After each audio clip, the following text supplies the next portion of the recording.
నమస్తే, welcome to reflection. నేను మీ అమోఘ్ దేశపతి. ఈరోజు లైఫ్ ఎట్ 360లో భాగంగా ఒక కర్మయోగిని మన ఛానల్ ద్వారా మీకు పరిచయం చేయబోతున్నాను. మీ అందరికీ తెలుసు, ప్రత్యేకమైన పరిచయం కాదు, కానీ మన ఛానల్ ద్వారా. బేసిక్గా మనం ఎవరైనా సరే ఒక గవర్నమెంట్ ఎంప్లాయీ రిటైర్ అయిపోయిన తర్వాత వారి పేరు గుర్తుండడం చాలా కష్టం. అందులోనూ 5 సంవత్సరాలు 10 సంవత్సరాలు దాటిన తర్వాత చాలా అంటే చాలా కష్టం. కానీ వారు రిటైర్ అయిపోయిన తర్వాత, అంటే రిటైర్ కాకముందు ఒక సంచలనమే, రిటైర్ అయిపోయిన తర్వాత పెను సంచలనం అని మనం మాట్లాడుకోవచ్చు. ప్రతి ఒక్కరి చెవిల్లోకి వాళ్ళు వెళ్తున్నారు, ప్రతి ఒక్కరి కళ్ళ ముందుకు వారు వస్తున్నారు. ముఖ్యంగా చెప్పాలంటే ఒక ఎక్స్ డీజీపీగా అందరూ పరిచయం చేస్తూ ఉంటారు. నేను కర్మయోగిగా ఎందుకన్నానంటే రియల్ లైఫ్లో చాలా యుద్ధాలు చేశారు. అంతకు మించినటువంటి కురుక్షేత్ర యుద్ధంలోకి వారు ఇప్పుడు ఎంటర్ అయ్యారు. ఆ కురుక్షేత్ర యుద్ధాన్ని మనందరికీ పరిచయం చేసే ప్రయత్నం చేస్తున్నారు డాక్టర్ కె అరవిందరావు గారు. సార్ నమస్కారం. నమస్కారం అండి. ఎలా ఉన్నారు సార్? బాగున్నాండి, excellent. First of all thank you so much sir, reflection స్టూడియోకి వచ్చినందుకు. బాగుందండి, మీ స్టూడియో బాగుంది. నేనైతే ఏదో సందులో ఉన్నందువల్ల ఏదో అనుకున్నాను, కానీ బాగానే ఉంది. లోపలంతా మంచి అరేంజ్మెంట్స్ బాగున్నాయి sir. Thank you sir. Recent గా షిఫ్ట్ అయ్యాం ఇక్కడికి.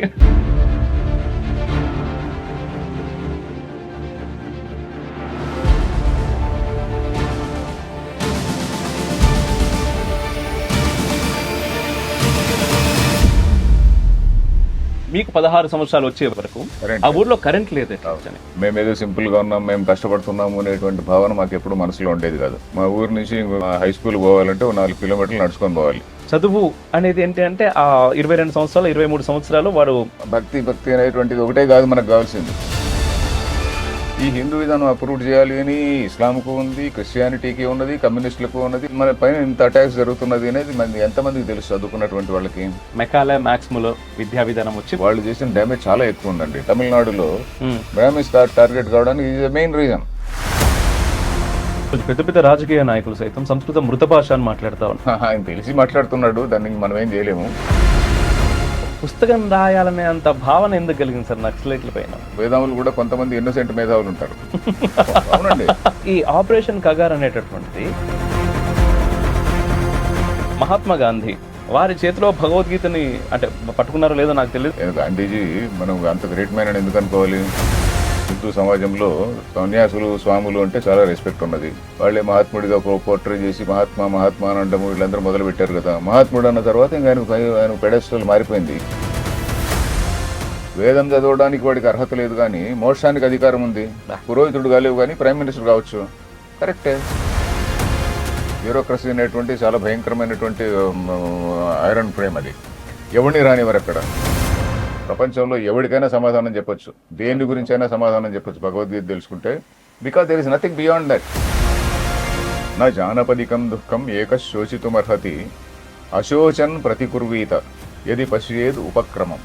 అంటే దానికి నువ్వు ఏదన్నా చేయాలి అనుకుంటే without a second thought you do what you can. మీరు సినిమాలు చూస్తుంటారా సార్? చూస్తుంటాడు. అట్లా ఏదైనా నచ్చిన పాట ఏదైనా ఉందా సార్? అంటే రెగ్యులర్గా ఏదో పాడుకుంటూ ఉంటారు కదా ఎవరైనా.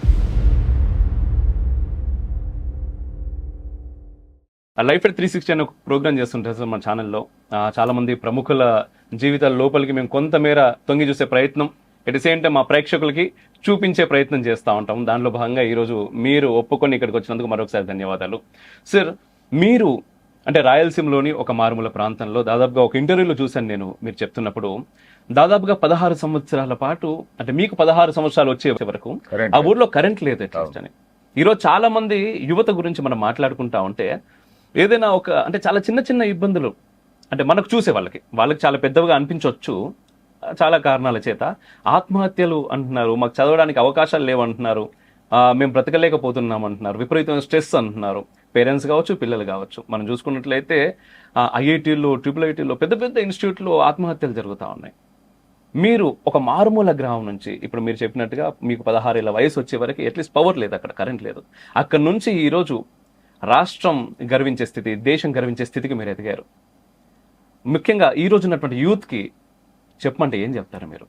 మీరు మొట్టమొదట యూత్ గురించి చెప్పమంటున్నారు. Yes sir. ఇప్పుడు ఆ కాలంలో ఎంత సింపుల్గా ఉన్నా మనకు తెలిసేది కాదు. మేమేదో సింపుల్గా ఉన్నాం, మేము కష్టపడుతున్నాము అనేటువంటి భావన మాకు ఎప్పుడు మనసులో ఉండేది కాదు. ఓకే. మా ఊరు నుంచి మా హై స్కూల్ పోవాలంటే 4 కిలోమీటర్లు నడుచుకొని పోవాలి. 3 మైల్స్ అనేవాళ్ళు. అప్పుడు 4 కిలోమీటర్లు నడుచుకొని పోవాలి. పొద్దున్నే లేచి ఒక చిన్న 20-30 మంది చిన్న చిన్న గ్రూపుల కింద ఏర్పడి నడుచుకొని పోయేవాళ్ళము. మాకు అదేం కష్టం అనిపించలేదు, కానీ కష్టం అనిపించలేదు. మా పేరెంట్స్ కూడా దట్ ఇస్ క్వైట్ నార్మల్. ఎందుకంటే there was no other way. Okay. ఊరి నుంచి పోవాలి, చదువుకొని రావాలి, అన్నం క్యారియర్ తీసుకొని పోవాలి, అక్కడ మధ్యాహ్నం ఎప్పుడన్నా తిని సాయంత్రం మళ్ళీ నడుచుకొని రావాలి. సో కష్టమే అని అనే క్వశ్చనే లేదు కదా. ఎస్. సో ఎక్స్పెక్టేషన్ అనేది అట్లా ఉండేది కాదు. ప్రభుత్వం మాకేదో బస్సు వేయలేదు, ప్రభుత్వం ఇది చేయలేదు, అది చేయలేదు అనే మాటలు తర్వాత కాలంలో చాలా వచ్చేసింది. అప్పుడు ఏంటంటే మనం ఎంత సింపుల్గా ఉన్నా కూడా మనం సింపుల్గా ఉన్నామనేటువంటిది తెలియదు, కష్టాలు పడుతున్నాం అనేటువంటిది కూడా తెలియదు. ఎందుకంటే మనం వచ్చిన పల్లెల్లో వాతావరణం కూడా అలాగే ఉండేది, మా చుట్టుపక్కల వాళ్ళందరూ కూడా అలాగే ఉండేవాళ్ళు. సో కాబట్టి మేమేదో కష్టపడుతున్నామని మాకు ఎప్పుడు ఫీలింగ్ రాలేదు. ఇప్పుడు ఏంటంటే సొసైటీలో because of so many reasons, ఇప్పుడు మీడియా పెరిగిపోయింది, అందులో పర్టికులర్లీ తెలుగు మీడియాలో ఏ చిన్న ఇది ఉన్నా కూడా ఏమో భయంకరంగా ఏదో ఎంతో పెద్ద నష్టం జరుగుతున్నట్టు, ప్రజలకు చాలా అన్యాయం జరుగుతున్నట్టు ఏదేదో వస్తుంటుంది. సో ప్రతి ఒక్కడికి కూడా మాకు అది లేదు ఇది లేదు అనేటువంటి ఫీలింగ్ ఒకటి ఉంటుంది. డెప్రివేషన్, మాకు అది లేదు ఇది లేదు అనేటువంటి ఫీలింగ్ ఆఫ్ డెప్రివేషన్ ఒకటి ఉంటుంది. ఇంకా ఈ ఆత్మహత్యలు ఇవన్నీ ఎందుకు వస్తున్నాయంటే పేరెంటల్ ప్రెషర్ కూడా. పేరెంటల్ ప్రెషర్కి పేరెంట్స్కి ఫస్ట్ ఆఫ్ ఆల్ ధైర్యం లేదు. పేరెంట్స్ గారే నా పిల్లవాడేం బతుక్కోగలడు అని చెప్పనేటువంటి ఫీలింగ్ లేదు, ధైర్యంగా ఉండనేటువంటి ఫీలింగ్ లేదు. వీళ్ళు అన్సర్టన్ గా ఉంటారు వీళ్ళు. సో సోషల్ చేంజ్ వల్ల ప్రజల్లో భయం వచ్చింది, పేరెంట్స్ లో భయం వచ్చింది. అది కొన్ని వర్గాల్లో ఏం లేదు, కొన్ని వర్గాల్లో వాళ్ళు హ్యాపీగానే ఉంటున్నారు. సో కాబట్టి కొన్ని వర్గాల్లో అట్లా భయం అయ్యి వీళ్ళందరూ కూడా ఏంటి సూసైడ్లు చేసుకోవడం, ఐఐటి కావచ్చు మరొకటి కావచ్చు, ఇట్లాంటి వాటి వల్ల దట్ ఈస్ ది సిచ్యువేషన్ అండి.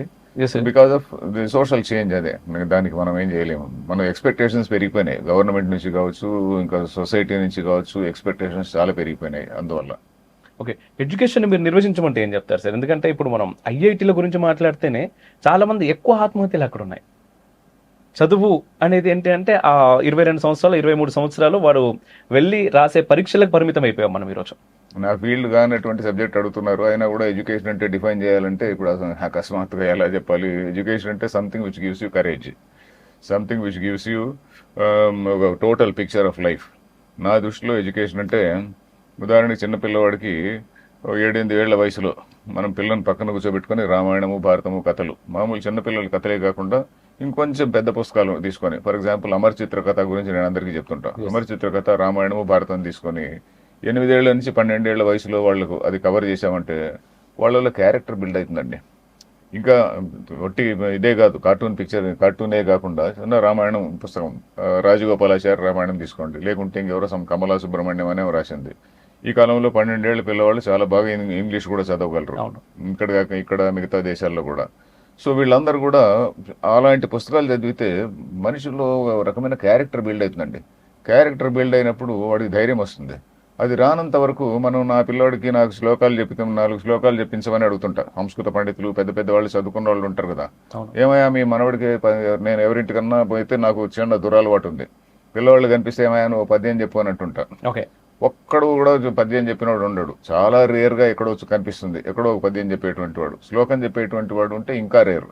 శ్లోకాలు కూడా ఏదో దేవుడిని గురించి ఏదో చెప్తారు కానీ ఇంకా మిగతా ఇంకేమన్నా శ్లోకాలు ఏమన్నా వస్తాయా? కొంచెం ధైర్యాన్ని ఇచ్చేటువంటి సుభాషితాలు ఇట్లాంటివి మనకు బోలెడని ఉన్నాయి కదండి, వందలాది సుభాషితాలు ఉన్నాయి కదా. ఆ సుభాషితాలు అవన్నీ కూడా కొంచెం చెప్పి ఎక్స్ప్లెయిన్ చేస్తుంటే వాడిలో అవన్నీ సింక్ అవుతుంది, మనసులో కొద్దిగా అలా సింక్ అయ్యి కొన్ని మంచి సంస్కారాలు ఏర్పడతాయి. ఆ సంస్కారాల వల్ల మనిషికి బలం వస్తుంది. సో అవి ఏమీ లేవు. మనకు భర్తృహరి సుభాషితాలు, ఇంకా భర్తృహరినే కాకుండా మనకు పంచతంత్రము ఇవన్నీ ఉన్నాయి కదా, పంచతంత్రం నిండా అలాంటి శ్లోకాలే. ఫ్రెండ్షిప్ అంటే ఏమిటి, ధైర్యం అంటే ఏమిటి, ఎనీథింగ్, ఎడ్యుకేషన్ అంటే ఏమిటి కావచ్చు, ఇట్లా రకరకాలైనవి ఉంటాయి కదా. సో అలాంటివన్నీ కూడా వాడికి వినిపిస్తుంటే, నాలెడ్జ్ అంటే ఏమిటి, సో ఇవన్నీ చదివి వినిపిస్తుంటే వాడికి ధైర్యం వస్తుంది అనమాట. ఓహో దిస్ ఇస్ ది సిచ్యువేషన్ అని చెప్పని మెల్లిగా అర్థమవుతాయి. ఒకేసారి అర్థం కాకపోవచ్చు.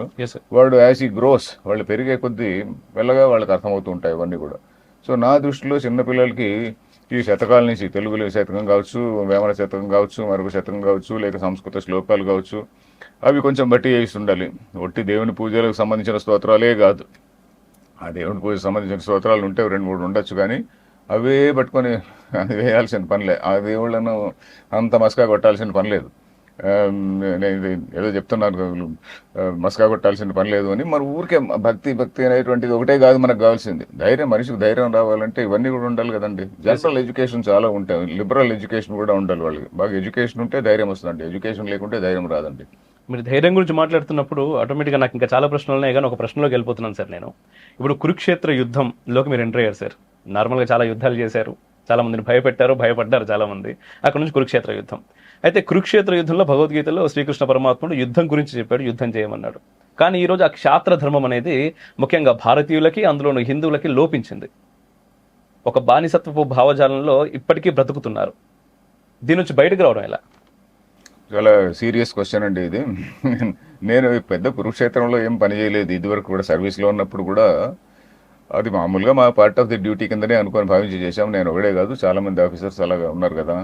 సో అది ఏమిటి, లెఫ్ట్ వింగ్ ఎక్స్ట్రీమిజం అనేది అప్పుడు ఉన్నటువంటి మీరు చెప్పినటువంటి కురుక్షేత్రం లెఫ్ట్ వింగ్ ఎక్స్ట్రీమిజం, లేకుంటే అప్పుడప్పుడే ఇస్లామిక్ టెర్రరిజం ఇవన్నీ కూడా వచ్చాయి కదా అవి. సో లెఫ్ట్ వింగ్ ఎక్స్ట్రీమిజం అనే దాని గురించి కొంచెం సీరియస్గానే పనిచేశాము. దానిలో కొంత ధైర్యంగా కొంత భయపడే వాళ్ళు ఉంటారు, కొంత భయపడేవాళ్ళు లేకుండా. మేము పల్లెటూరు నుంచి వచ్చిన వాళ్ళకి భయం ఎక్కువ ఉండదండి. అర్బన్ ఏరియాస్ నుంచి వచ్చి కొంచెం సొఫిస్టికేటెడ్ పీపుల్ ఉంటారు కదా, సొఫిస్టికేటెడ్ పీపుల్కి మేము చాలా లీగల్ అది ఇది ఏదేదో అనుకుంటూ వాళ్ళందరూ కూడా మ్యాజిస్ట్రేట్ల కంటే ఎక్కువ చట్టం పలుకుతుంటారు వాళ్ళు. సో అలా కాకుండా బాగుంది. సో పల్లెల నుంచి వచ్చినటువంటి వాళ్ళు నేను చూశానండి.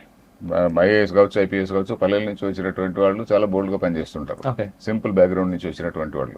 సో కాబట్టి అదే పెద్దగా నాకేం అనిపించలేదు. ఇప్పుడు కురుక్షేత్రం అంటే ఏంటంటే ఇప్పుడు మనకు అవేర్నెస్ క్వశ్చన్ అనమాట. ఇప్పుడు కురుక్షేత్రం ఇప్పుడు ఎలాంటి కురుక్షేత్రము, అది ఫీల్డ్లో గన్ పట్టుకొని పోయి చేయాల్సినటువంటి పని అది.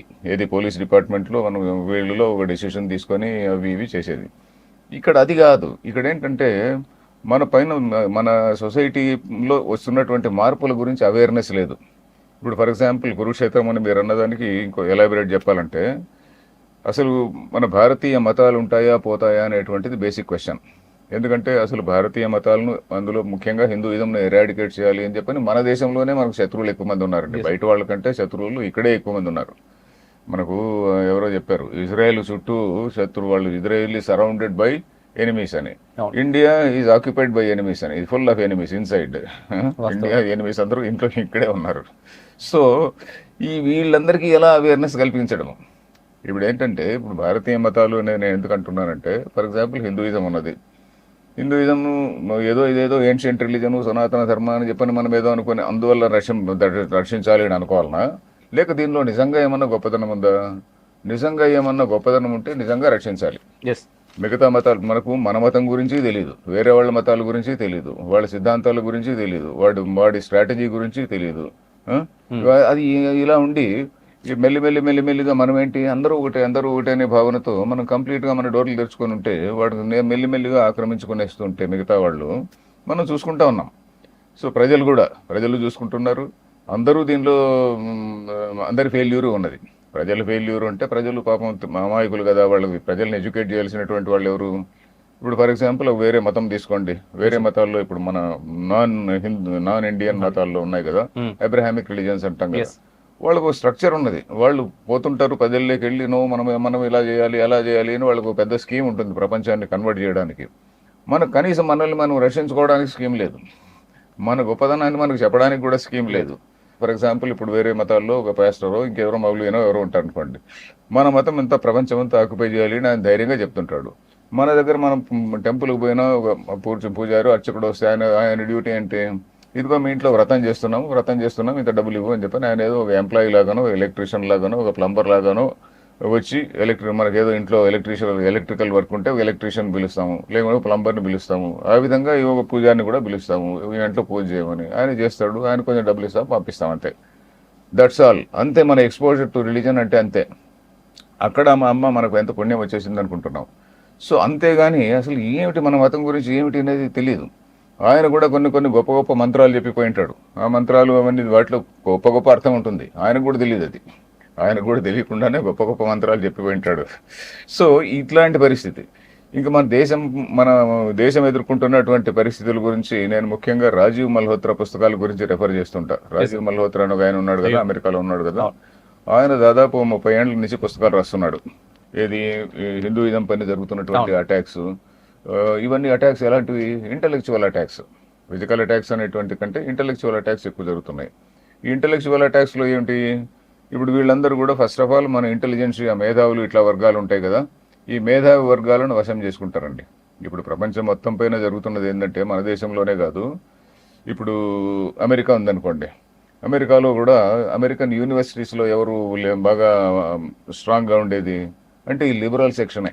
అమెరికన్ యూనివర్సిటీస్ అంటే కూడా ఈ లిబరల్స్ అంటే ఎవరు, లెఫ్ట్ వింగ్ పీపుల్, తర్వాత ఇస్లామిస్ట్, వీళ్ళిద్దరు కూడా ఒక కంబైన్డ్గా పనిచేస్తున్నారు. ఓకే. ఇప్పుడు చైనా వాళ్ళ స్ట్రాటజీ ఏంటంటే చైనాను డిస్ట్రాయ్ చేయాలి అని అమెరికా చాలా ఏళ్ల నుంచి ప్రయత్నం చేసింది కదా. ఎస్. చైనా వాడు ఏం చేశాడు, చైనా వాడికి తెలియకుండా వాడి ప్రమేయం ఏమీ లేకుండానే అమెరికన్ యూనివర్సిటీస్లో లెఫ్ట్ వింగ్ ఇది పోయింది. ఇన్ఫాక్ట్ ఆ జర్మన్ మార్క్సిస్ట్ వీళ్ళందరూ కూడా వెళ్ళారు కదా, చైనా ప్రమేయం లేకనే వాళ్ళు వెళ్ళారు. వెళ్ళిన తర్వాత వాళ్ళు ఏది యూనివర్సిటీస్ని బాగా క్యాప్చర్ చేశారు. యూనివర్సిటీస్ని క్యాప్చర్ చేసిన తర్వాత ఇప్పుడు బాగా చాలా చైనాకు చాలా రెడీమేడ్ ఇది ఏజెంట్ అక్కడ కూడా దొరికాడు. సో వాళ్ళందరినీ కూడా హ్యాపీగా డబ్బులు ఇచ్చి వాళ్ళందరినీ ఇంకా కొద్దిగా ఇన్ఫ్లుయెన్స్ చేసి వాళ్ళను ఇంకా ఇస్లామిస్ట్ ఇద్దరు కూడా కలిసి దాన్ని రెడ్ గ్రీన్ అలయన్స్ అంటారు కదా. రెడ్ గ్రీన్ అలయన్స్ అనేది ఏది ముస్లిం కమ్యూనిజం అండ్ ఆల్సో ఇస్లాం, ఈ రెండు కలిసి అమెరికన్ సొసైటీని డిస్ట్రాయ్ చేయడానికి ఏ విధంగా. అందుకని ఇప్పుడు ఈ రకరకాలైనటువంటి ఓక్ ఐడియాలజీ అంటాం చూడండి, ఆ ఓక్ ఐడియాలజీ అంతా ప్రాపగేట్ చేసింది యూనివర్సిటీస్ నుంచినే. ఆ తర్వాత ఆ ఓక్ ఐడియా అనేది ఇప్పుడు కూడా ట్రంప్ వచ్చి ఏదో ఎంత అరుచుకుంటున్నా కూడా ఇప్పుడు కూడా తగ్గడం లేదు. Same thing has happened in all western democracies. ఏది యూరప్లో మన యూరోపియన్ కంట్రీస్ అన్నిట్లో కూడా ఈ ఓకిజం ఇట్లాంటివి వచ్చేసినాయి. ఇది సేమ్ రెడ్ గ్రీన్ అలయన్స్ అనేది అక్కడ కూడా ఆపరేట్ చేస్తుంది. ఇప్పుడు బ్రిటన్ తీసుకుంటే Britain is almost being taken over. అక్కడ రోజు జరుగుతున్న కొట్లాటలు ఇవన్నీ చూస్తుంటే సో ఈ పరిస్థితులు అక్కడ ఉన్నాయి. So all democracies, particularly in general all democracies are in great danger. మన ఇండియన్ డెమోక్రసీ కూడా అలాంటిదే ఉంది. ఇండియన్ డెమోక్రసీలో ఉన్నటువంటి ప్రాబ్లం ఏంటంటే మిగతా డెమోక్రసీస్ అన్నిట్లో కూడా ఇండియా కాక మిగతా అన్ని డెమోక్రసీస్ తీసుకున్నా కూడా క్రిస్టియానిటీ అనేది ఒక డామినెంట్గా ఉన్నది. క్రిస్టియానిటీ డామినెంట్, దానిలోకి ఇస్లాం మెల్లిగా ఎంటర్ అయ్యి వాళ్ళిద్దరి మధ్యన సంఘర్షణ జరుగుతుంది. మన దగ్గర ఉన్నది ఒకే హిందూయిజం. ఈ హిందూయిజం అప్రూవ్ చేయాలి అని ఇస్లాంకు ఉంది, క్రిస్టియానిటీకి ఉన్నది, కమ్యూనిస్టులకు ఉన్నది, అందరికీ ఉన్నది, అందరికీ టార్గెటే. మరి ఈ పరిస్థితిలో అక్కడ ఉన్నటువంటి రైట్ వింగ్, ఇక్కడ యూకేలో కావచ్చు అమెరికాలో ఉన్నటువంటి రైట్ వింగ్, ఆ రైట్ వింగ్ వాడు మనకు వ్యతిరేకమే, అక్కడ ఉన్నటువంటి లెఫ్ట్ వింగ్ మనకు వ్యతిరేకమే. So this is the picture. So ఇంతమందిని ఎదుర్కోవడానికి ఇంతమంది కలిసి యునైటెడ్ గా ఎవడెవడి పాత్ర వాడు వహిస్తూ వాడు ఎవడెవడి పద్ధతిలో వాడు చేస్తున్నాడు. ఇంతమంది మన పైన ఇంత అటాక్స్ జరుగుతున్నది అనేది ఎంతమందికి తెలుసు? చదువుకున్నటువంటి వాళ్ళకి తెలియదు, చాలా మందికి తెలియదు. మనం అందరం కూడా ఇంకా చాలా హ్యాపీగా మనందరం కూడా హ్యాపెనింగ్ అనేటువంటి భావనలో మనం ఉన్నాం. మన స్వామీజీలు అలాగే ఉన్నారు.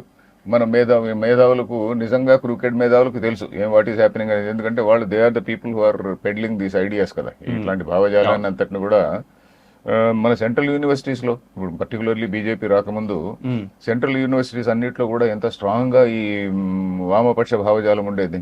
గవర్నమెంట్ కంటిన్యూ అయితే ఈ పార్టీ కంప్లీట్ గా ఇంకా చాలా మార్కులు వచ్చిండేవి, చాలా మార్కులు వచ్చిండేవి వీళ్ళు. కానీ ఇంత బీజేపీ 14-12 ఏళ్ళు అయినా కూడా అక్కడికి కూడా వామపక్ష భావజాలమే తగ్గలేదు. కొంచెం అలా ఉంది, కొంచెం అణిగి ఉంది కానీ ఇంకా వాళ్ళకి తగ్గలేదు కదా. సో మరి అలాంటప్పుడు చాలా మందికి తెలియని కూడా తెలియదు ఇట్లా ఏమి ఎలాంటి అటాక్ అనేది ఒక ఇంటలెక్చువల్ అటాక్. ఇప్పుడు మీరు కురుక్షేత్రం అంది, ఇది ఫిజికల్ గా పోట్లాడే కురుక్షేత్రం కాదు, ఇంటలెక్చువల్ కురుక్షేత్రం.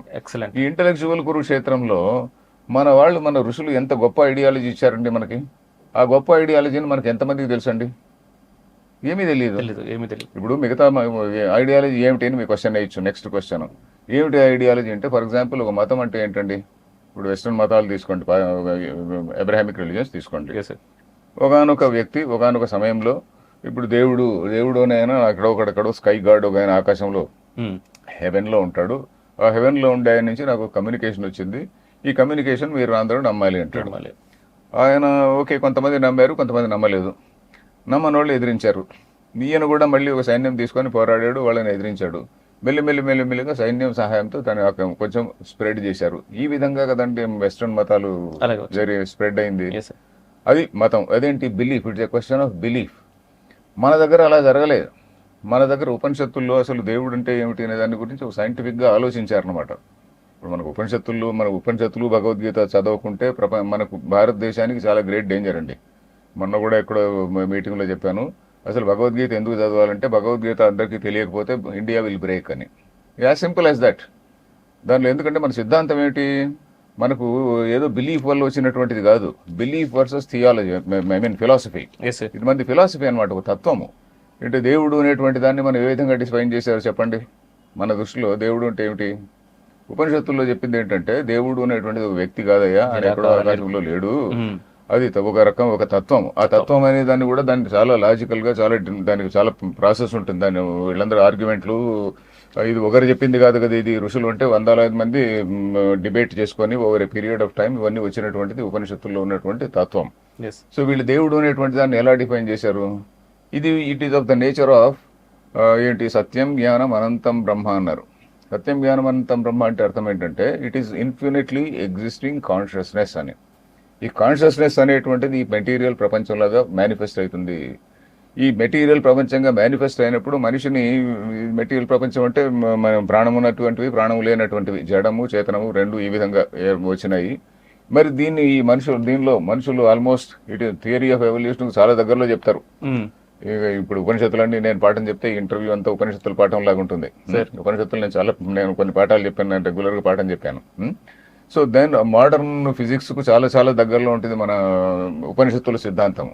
కాబట్టి ఉపనిషత్తుల సిద్ధాంతము పైన బేస్ అయ్యి అక్కడ ఏం చెప్తారు, మరి ఎందుకు ఇంతమంది దేవుళ్ళు ఉన్నారు అంటే క్లియర్ గా ఉంది. మన భగవద్గీతలో కావచ్చు, ఇంకా మిగతా మన వాళ్ళందరూ చెప్పింది ఏంటంటే ఆ శుద్ధ చైతన్యము అనేటువంటి దాంట్లో నువ్వు ఏ రూపంలోనైనా నువ్వు దేవుణ్ణి భావించుకో. ఏ రూపంలో భావించుకుంటే ఆ రూపంలోనే నీకు అనుగ్రహం కలుగుతుంది. అందువల్ల మనం we have allowed everybody.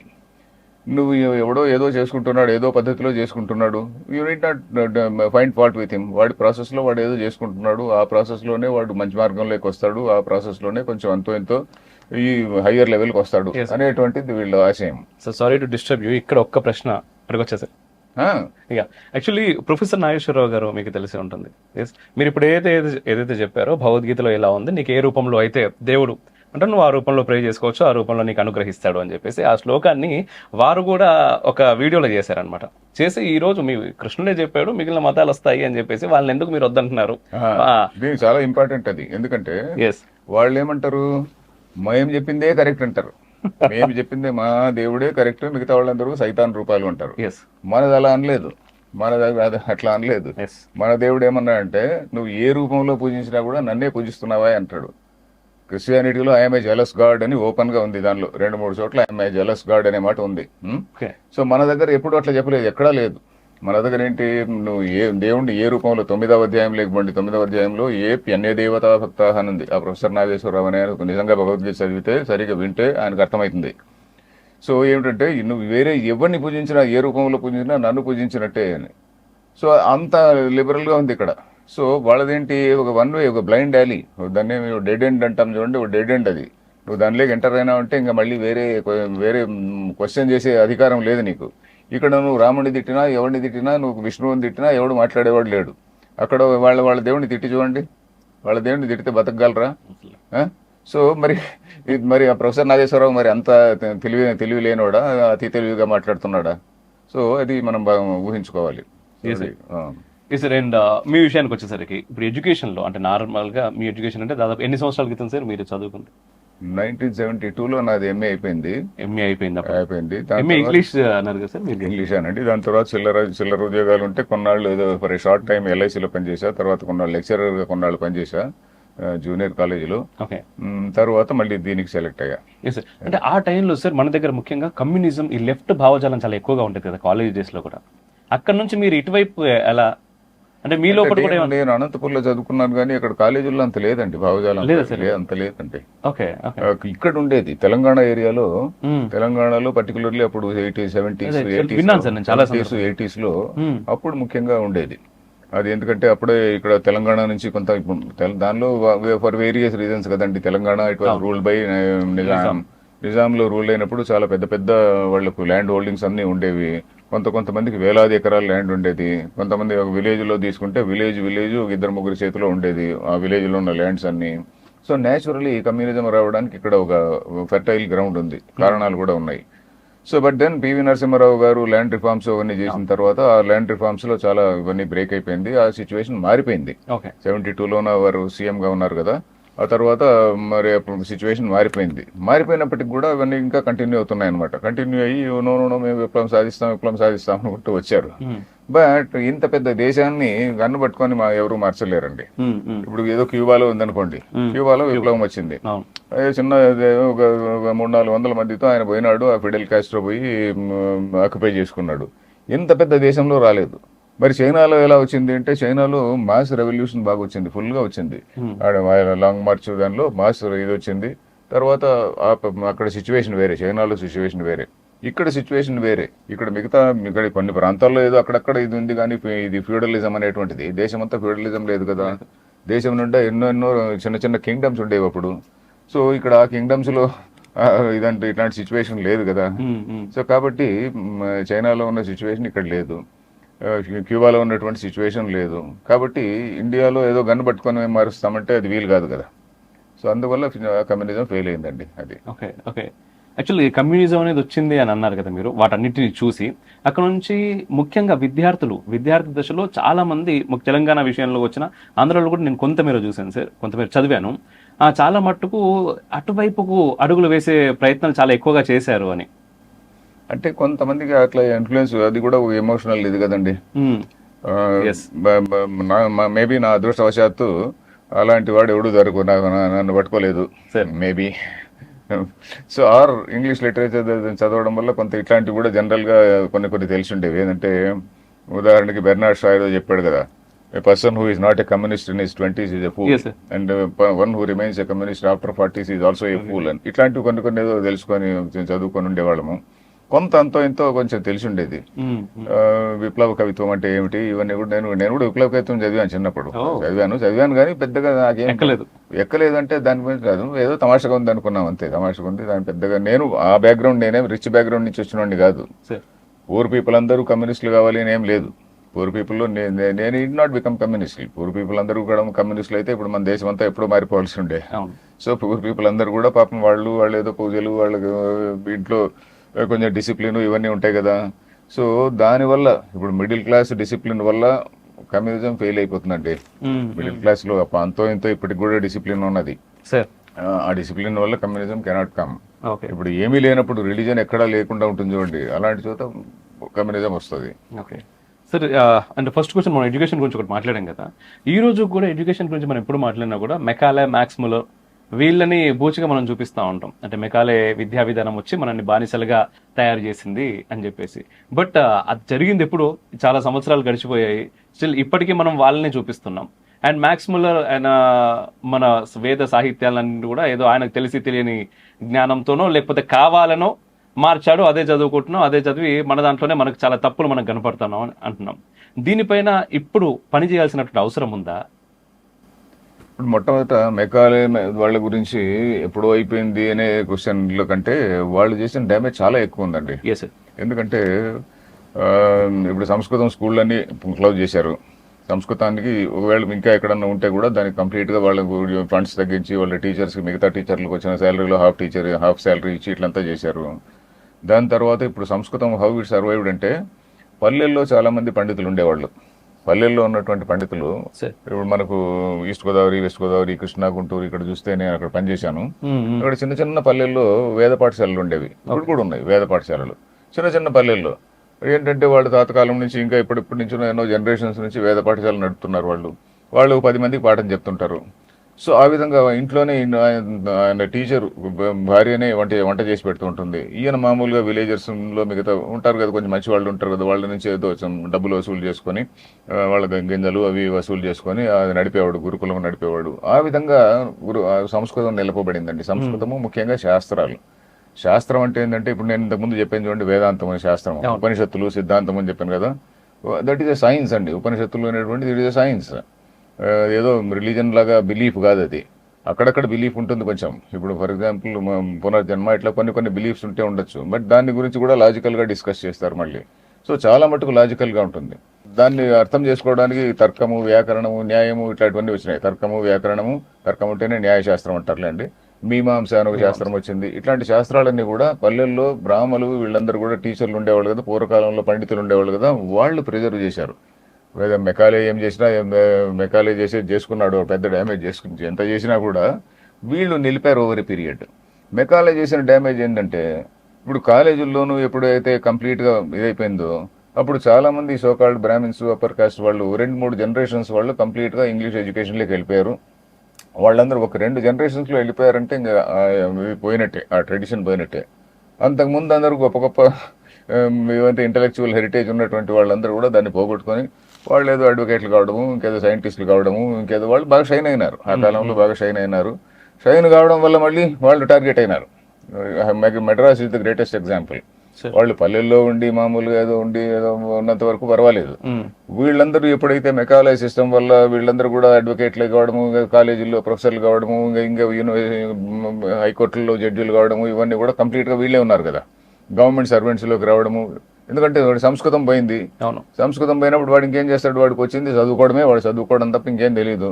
So అందువల్ల వాడు ఏం చేశాడు, సిస్టమేటిక్ గా ఇవన్నీ చదువుకున్నాడు, చదువుకొని పోస్టులోకి వచ్చాడు. దెన్ వీళ్ళందరూ కూడా డామినేట్ చేశారు అని చెప్పని మెడ్రాస్ లో, తమిళనాడులో బ్రాహ్మిన్స్ టార్గెట్ కావడానికి is the main reason Macaulay education. So దానివల్లనే ఇప్పుడు కూడా ఇంకా అంతో ఇంత మిగిలినటువంటి వాళ్ళని లేపేస్తే ఇంకా మనం the entire society is ours అనేటువంటి భావనలో మిగతా మతాల వాళ్ళు ఉన్నారు. సో అదొకటి. ఇప్పుడు పోతే మెకాలే పోయి ఎన్నాళ్ళు అయింది కదా, మనం ఎందుకు వైకాంట్ రివైవ్ అంటే రివైవ్ చేయాల్సినటువంటి అవసరం చాలా చాలా ఉన్నది. ఏదో అంతో ఎంతో కొన్ని ఆర్గనైజేషన్స్ కొంతవరకు చేస్తున్నాయి. ఏదో ఫర్ ఎగ్జాంపుల్ ఏదో సంస్కృత భారతి అని చెప్పని ఇంకా చాలా మంది ప్రైవేట్ ఇన్స్టిట్యూషన్స్ కొంతమంది చేస్తున్నారు. ప్రజల్లో గొప్పగా అవేర్నెస్ రాలేదు ఇంకా, ఎందుకంటే సంస్కృతం చదివితే ఉద్యోగాలు ఎక్కడ వస్తాయి అనేటువంటి ఫీలింగ్ ఒకటి. ఇప్పుడు ప్రతి ఒక్కటి కూడా ఎడ్యుకేషన్ అనేటువంటిది ఉద్యోగంతో లింక్డ్ కదండి. అవును సార్. సో సంస్కృతం చదివితే ఉద్యోగం ఎక్కడ వస్తుంది అనేటువంటి ఫీలింగ్ ఇంకా ఉన్నది. ఇప్పుడు ఇండియన్ నాలెడ్జ్ సిస్టమ్స్ అని ఇప్పుడు వచ్చింది. ఇప్పుడు అది కూడా రాజీవ్ మల్హోత్రా పుస్తకాల వల్ల మనకు కొంచెం అవేర్నెస్ వచ్చింది. రాజీవ్ మల్హోత్రా బీయింగ్ డిఫరెంట్ అనే పుస్తకము, తర్వాత బ్యాటిల్ ఫర్ సాంస్క్రిట్ అనేది ఒకటి, ఇట్లాంటి పుస్తకాలు రాసిన తర్వాత కొంత ఇండియన్ నాలెడ్జ్ సిస్టమ్స్ అనేటువంటిది ఒకటి ఉన్నది, మనకు కూడా కొంచెం ఒకటి ఉన్నాయి కొన్ని, దీన్ని మనం దాన్ని రివైవ్ చేయాలి. కొంతమంది యంగ్ స్కాలర్స్, కొంతమంది సంస్కృత పండితులు, ఇంగ్లీష్ కూడా తెలిసినటువంటి వాళ్ళు అక్కడక్కడ తయారవుతున్నారు. బట్ అది చాలా చాలా మినిస్క్యూల్ నంబర్. అది ఏమాత్రమూ చాలదు మనం ఎదుర్కొంటున్నటువంటి బ్యాటిల్కి.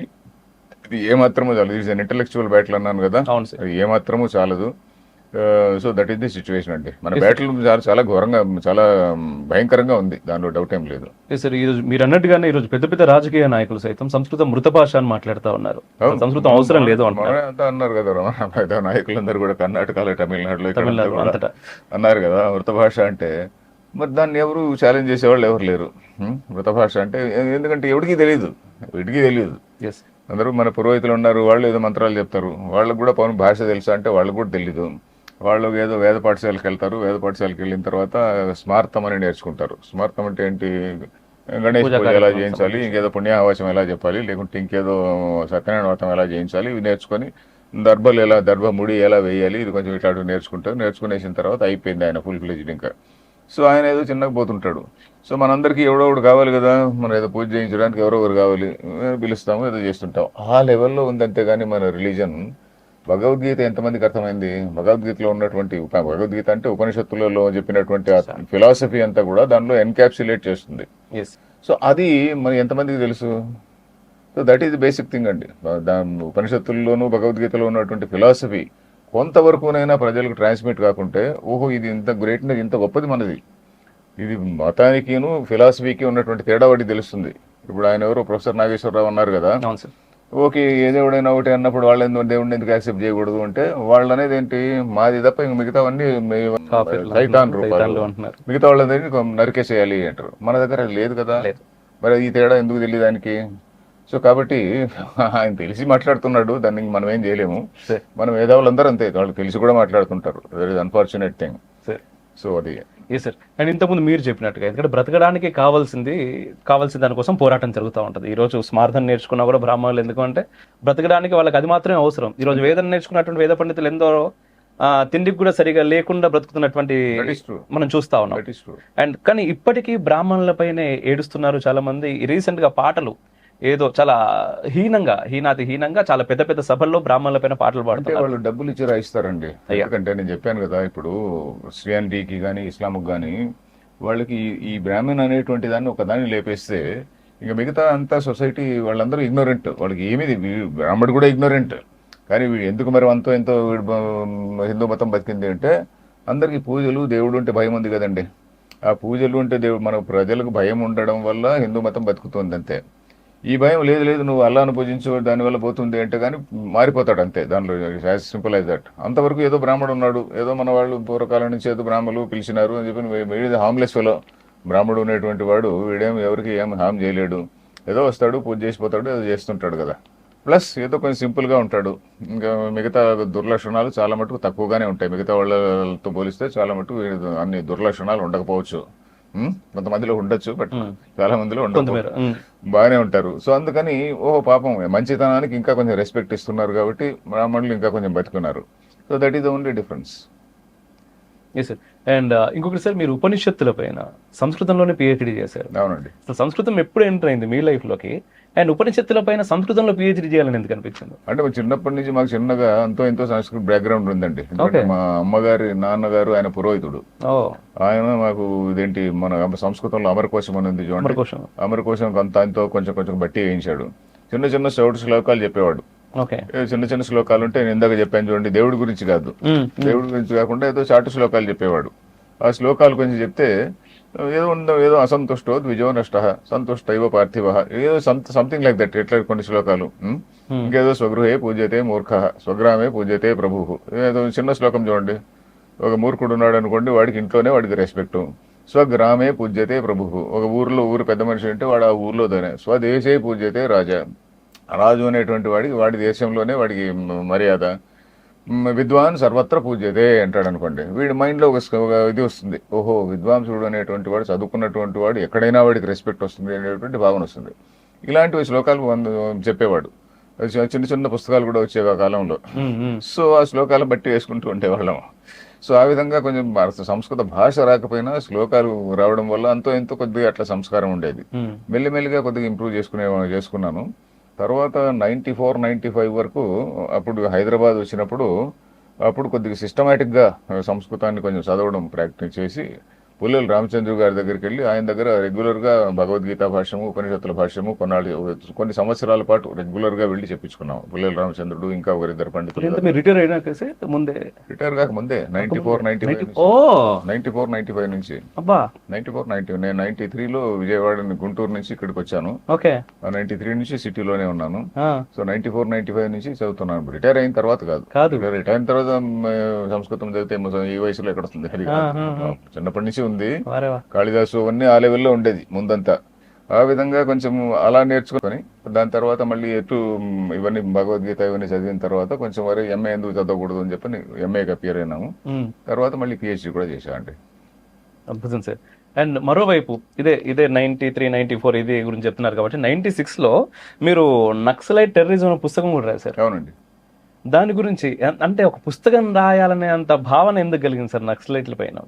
అంటే ఇప్పుడు మనం మాట్లాడుకున్నట్టుగానే అరే ఇంతమంది నక్సలైట్ల గురించి వీళ్ళకి ఎవరికి ఎందుకు తెలియడం లేదు, నక్సలైట్లు అనేటువంటి వాళ్ళ గురించి మేధావులు ఎందుకు ఇంత వీళ్ళు ఏదో గొప్ప పని చేస్తున్నారని ఎందుకు అనుకుంటున్నారు అని ఆలోచించామంతే. ఇప్పుడు మేధావులందరూ కూడా నక్సలైట్లు అంతా చాలా గొప్పవాళ్ళు. ఎందుకంటే మేధావులు కూడా కొంతమంది ఇన్నోసెంట్ మేధావులు ఉంటారు. అవునండి, ఉంటారండి. సరే సార్, బాగుంది మాట మీద. ఇన్నోసెంట్ మేధావులు ఉంటారండి, బాగా చదువుకున్నటువంటి వాళ్ళే, ఓపెన్ హార్టెడ్ పీపుల్.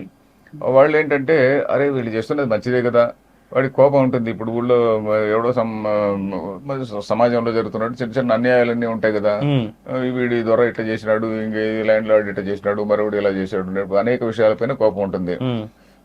వాడి కోపం అంతా కూడా ఈ విధంగా డైవర్ట్ అవుతుంది. ఏమిటి? సమాజం పైన ఉన్నటువంటి కోపము నక్సలైట్ల పైన ప్రేమగా మారుతుంది. ప్రేమగా మారి ఓహో వీడేదో సమాజాన్ని మార్చాలంటున్నాడు, అంతే కదా. ఇప్పుడు వాడి కోపం ఉంటుందండి, వాడికి సమాజం పైన కోపం ఉంటుంది. ఎవడో నక్సలైట్ వచ్చి సమాజాన్ని మార్చేస్తానంటాడు, పదాలు బాగుంటాయి సార్, వెరీ గుడ్, వీడు మంచిగా వీడు మంచివాడు అని ఫీలింగ్ వస్తుంది కదా. అలా ఇన్నోసెంట్ పీపుల్ చాలా మంది ఉంటారు. బట్ ఇప్పుడు for example AP civil liberties committee అని ఉండేది మేము ఆ టైంలో. ఆ సివిల్ లిబర్టీస్ కమిటీ అనేది దానిలో కోర్ గ్రూప్ ఏదైతే ఉంటుందో వాళ్ళు పార్టీ వాళ్ళండి, నక్సలైట్ పార్టీ ఉంటుంది కదా, సిపిఎంఎల్ పార్టీ వాళ్ళు. అప్పుడు చంద్రపుల్లారెడ్డి గారి పుస్తకాలు 2 చదవడం అయింది. అప్పుడు చంద్రపుల్లారెడ్డి ఆయన రాసినటువంటి నక్సలిజం గురించి రాసినటువంటి పుస్తకాల పేర్లు మర్చిపోయినాను, దానిలో క్లియర్గా రాసుకున్నాడు అనమాట. వాళ్ళు ఈ ఏపీ సిఎల్సి ఒకటి, తర్వాత విప్లవ రచయితల సంఘము, ఈ రెండు కూడా వాళ్ళ ఫ్రంట్ ఆర్గనైజేషన్స్ కింద మనం క్రియేట్ చేసుకున్నాము అని చెప్పి ఆయన రాసుకున్నాడు. సో దానిలో ఏమిటి, సివిల్ లిబర్టీస్ కమిటీ అంటే అడ్వకేట్లు వాళ్ళు వీళ్ళు ఇట్లా వాళ్ళందరూ కూడా అడ్వకేట్లు మేధావులు వీళ్ళందరూ కూడా it started as a front organization for అప్పుడు ఉన్నటువంటి Chandra Pulla Reddy group. Similarly revolutionary writers association అనేది కూడా. సో అరే చూసినా ఇప్పుడు కోర్ గ్రూప్ ఏమో అదే ఉంటుంది, అమాయకంగా చేరినటువంటి వాళ్ళు కొద్దిమంది ఉంటారు. సో అలా ఉంటుందండి.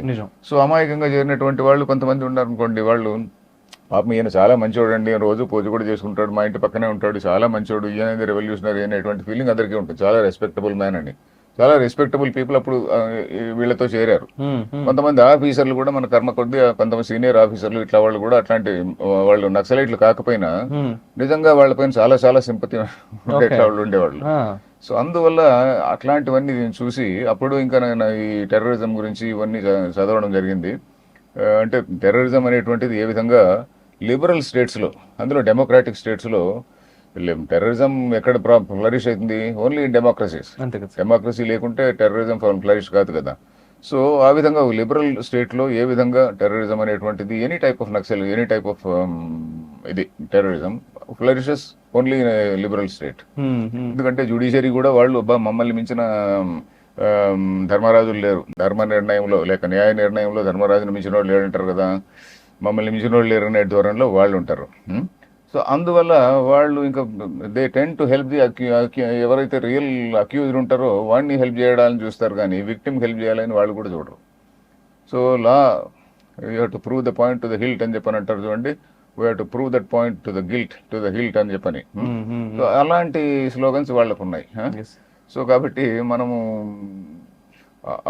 అవన్నీ తెలిసిన తర్వాత అప్పుడు రాయడం జరిగిందండి. సరే, ఆ బుక్ రిలీజ్ అయిపోయిన తర్వాత ఖచ్చితంగా ఏంటంటే ఎవరైనా రచయితకి పుస్తకం రాసినా, ఒక మాట మాట్లాడినా కూడా దాని ద్వారా ఇంపాక్ట్ ఖచ్చితంగా ఉంటుంది, చాలా పెద్ద స్థాయిలో ఉండొచ్చు, కొంతమేర తక్కువ ఉంటుండొచ్చు. మీ బుక్ రిలీజ్ అయిపోయిన తర్వాత మీరు విన్నటువంటి ఏదైనా ప్రశంస, ఏదైనా మార్పు? అంటే కొంతమంది చెప్పారండి, ఎందుకంటే నేను ఆ బుక్ రిలీజ్ అయిన తర్వాత కొంచెం గవర్నమెంట్ ఫండ్స్తోనే ఏం చేశానంటే, అప్పుడు ఈ మీడియా ఇంకా మిగతా ఇంకేం లేవు కదా, అవును, అప్పుడు ఓన్లీ ఇది ఉండేది మామూలుగా ట్రెడిషనల్ పేపర్స్ లైక్ హిందూ, అప్పుడు ఇంకా తెలుగు వచ్చినాయి, ఈనాడు, ఇవన్నీ ఈనాడు వచ్చింది రండి. సో అప్పుడు మెయిన్ గా ఈ ప్రతి జిల్లాకు కూడా డిస్ట్రిక్ట్ లో ఉన్నటువంటి డిస్ట్రిక్ట్ కలెక్టర్, ఎస్పీ, తర్వాత senior police people, senior revenue officials, తర్వాత జడ్జిలు, ముఖ్యంగా జడ్జిలు, ఇట్లా వాళ్ళందరికీ కూడా ప్రతి జిల్లాకు కూడా 30-40 పుస్తకాలు మా పోలీస్ ఛానల్స్ ద్వారా డిస్ట్రిబ్యూట్ చేశాం. ఇక్కడ ఉన్నటువంటి అప్పుడు ఆ కాలంలో ఉన్నటువంటి హైకోర్టు జ్యుడిషియరీకి ఇట్లా వాళ్ళకి కూడా కొన్ని కాపీస్ పంపించాము. వాళ్ళు ఏమనుకున్నారో ఏమో, నన్ను ఎవరు తిట్టలేదు, మమ్మల్ని ఏమన్నా ఇన్ఫ్లుయెన్స్ చేయడానికి చూస్తున్నావు, నన్ను ఎవరు తిట్టలేదు luckily. Particularly mainstream media ఉండేది కదా అప్పుడు, డెక్కన్ క్రానికల్, హిందూ, ఇవే కదా మెయిన్. సో వీళ్ళందరికీ కూడా ప్రతి జిల్లాలో కూడా సీనియర్ జర్నలిస్టులందరికీ కూడా పంపాము ఆ పుస్తకాలు. కొంతమందికి నిజంగానే తెలిసింది అప్పుడు, వాళ్ళు మళ్ళీ చెప్పారు అప్పుడు మీ పుస్తకం చదవడం వల్ల మాకు కొద్దిగా కొన్ని అవేర్నెస్ వచ్చింది అని. సో ఆ విధంగా చేశామండి. Okay, okay, great sir. అయితే దాదాపుగా ఒక 30 సంవత్సరాలు అవుతుంది సార్ మీరు పుస్తకం రాసి ఇప్పుడు. అండ్ ఇప్పుడు ఆపరేషన్ కగార్ ద్వారా దాదాపుగా నక్సలైట్లు అన్నింటి కూడా ఏరి పారేస్తున్నామని చెప్పేసి మాట్లాడుతూ ఉన్నారు. అండ్ మరోవైపు అర్బల్ నక్సలిజం అనేది చాలా పెద్ద స్థాయిలో పెరుగుతున్నట్టుగా మనకు కనిపిస్తుంది, అది వాస్తవం కూడా. అయితే ఈ ఆపరేషన్ కగార్ అనేటటువంటిది కేవలం అడవుల్లో ఉండేటువంటి ఖనిజాల కోసం చేస్తున్నారు అనేటటువంటి ఒక మాట చాలా పెద్దగా వినిపిస్తుంది. దీన్ని మీరు ఏమంటారు, ఎలా? అంటే ఇప్పుడు ఖనిజాలు అనేటువంటివి ఎప్పుడు ఉండేటివి కదండి. ఇప్పుడు అమెరికా వాడు ఇంకెక్కడో వెనిజువేలా పైన దాడి చేయడానికి పోతున్నాడు. Why? Because he wants to capture all the oil resources there. ఖనిజాలు అనేటువంటి ఇప్పుడు ప్రతి ఒక్కడికి కావాలి కదండి. ఇప్పుడు రేర్ అర్త్స్ అనేటువంటి వాటి గురించి ఇప్పుడు why the whole world is dependent on China. So మన ఖనిజాలు అంటే చాలా చాలా ఎసెన్షియల్ కదా. ఎప్పుడో ఒకప్పుడు మన హ్యూమన్ నీడ్స్ ఈ విధంగా ఉన్నప్పుడు ఖనిజాలు పెట్టుకొని గవర్నమెంట్ వాళ్ళు మింగరు కదా. మధ్యలో ఉన్నటువంటి కరప్ట్ సిస్టమ్ ఏదో అందరూ మిగుతారు. ఆ సిస్టమ్ లో నక్సలైట్లు కూడా మిగుతారు. ఎందుకంటే ఆ డబ్బులే కదా, కరప్షన్ డబ్బులే కదా వాళ్ళకి వెళ్ళేది కూడా. ఇప్పుడు డబ్బులు వెళ్తున్నాయి అంటే కరప్షన్ డబ్బులే కదండి వాళ్ళకి వెళ్ళేవి కూడా. లీగల్ డబ్బులు ఎవరు పోవు కదా. సో లీగల్ డబ్బులు రూపాయి, ₹1 చందాలు ఇస్తారు కానీ అందరూ కాంట్రాక్టర్లు ఇట్లా వాళ్లే కదా, పెద్ద పెద్ద వాళ్లే కదా ఇచ్చేది. సో కాబట్టి ఏదైతే ఇప్పుడు మీరు అన్నారు ఖనిజాలు అవి ఉన్నాయన్నారు కదా, నక్సలైట్స్ టాక్ పీరియడ్ జరిగింది చూడండి. ఇప్పుడు 2004లో అప్పుడు మాకు తెలిసింది ఏంటంటే అప్పుడు ఈ సివిల్ లిబర్టీస్ వాళ్ళు వీళ్ళందరూ కూడా ముఖ్యంగా వీళ్ళు పెద్దగా వాళ్ళందరినీ కాంటాక్ట్ చేసి వాళ్ళందరితో డబ్బులు కలెక్ట్ చేశారు నక్సలైట్ల పేరిట సివిల్ లిబర్టీస్ వాళ్ళు అప్పుడు. ఓకే. సో అది అప్పుడు మాకు తెలిసింది ఫలానా వాళ్ళు ఇన్ని కోట్లు ఇచ్చారు, ఫలానా వాళ్ళు ఇన్ని కోట్లు ఇచ్చారు అని. సో ఈ విధంగా కొంతమంది పెద్ద పెద్ద డాక్టర్లు ఇట్లా వాళ్ళు కూడా ఇచ్చారు కొంతమంది. సో ఆ విధంగా ఈ వాళ్ళకి పోయే డబ్బులు కూడా ఇదే కదండి. సో ఇప్పుడు కమింగ్ బ్యాక్ టు దట్ మీరు అడిగిన ప్రశ్న ఏది ఖనిజాల గురించి అనేది అది పర్మనెంట్గా ఉండేదండి. ఖనిజాలు any time it is needed కదా. ఇప్పుడు అల్యూమినియం కార్పొరేషన్ ఉండొచ్చు, ఇంకేదో కార్పొరేషన్ ఉండొచ్చు, తమిళనాడులో ఏదో కాపర్ దానికి కూడా ఇది వచ్చింది కదా, న్యూక్లియర్ దీనికి కూడా ప్లాంట్ దానికి కూడా ఇది వచ్చింది. దీన్ని అపోజ్ చేస్తున్నటువంటి వాళ్ళు ఎవరు? అందరూ లెఫ్ట్ వింగ్ పీపులే. ఇంకెవరు అపోజ్ చేయడం లేదు, అందరూ కూడా లెఫ్ట్ వింగ్ పీపులే కదండి. ప్రతి చోట చేస్తున్నటువంటిది వాళ్లే కదండి. సో అది అలాంటివి ఉన్నాయి కదా. సో దాన్ని it has to be handled అంతే. దానిలో కనీసం అందరికి కావాల్సిందే కదా. మనం we can't depend on somebody else.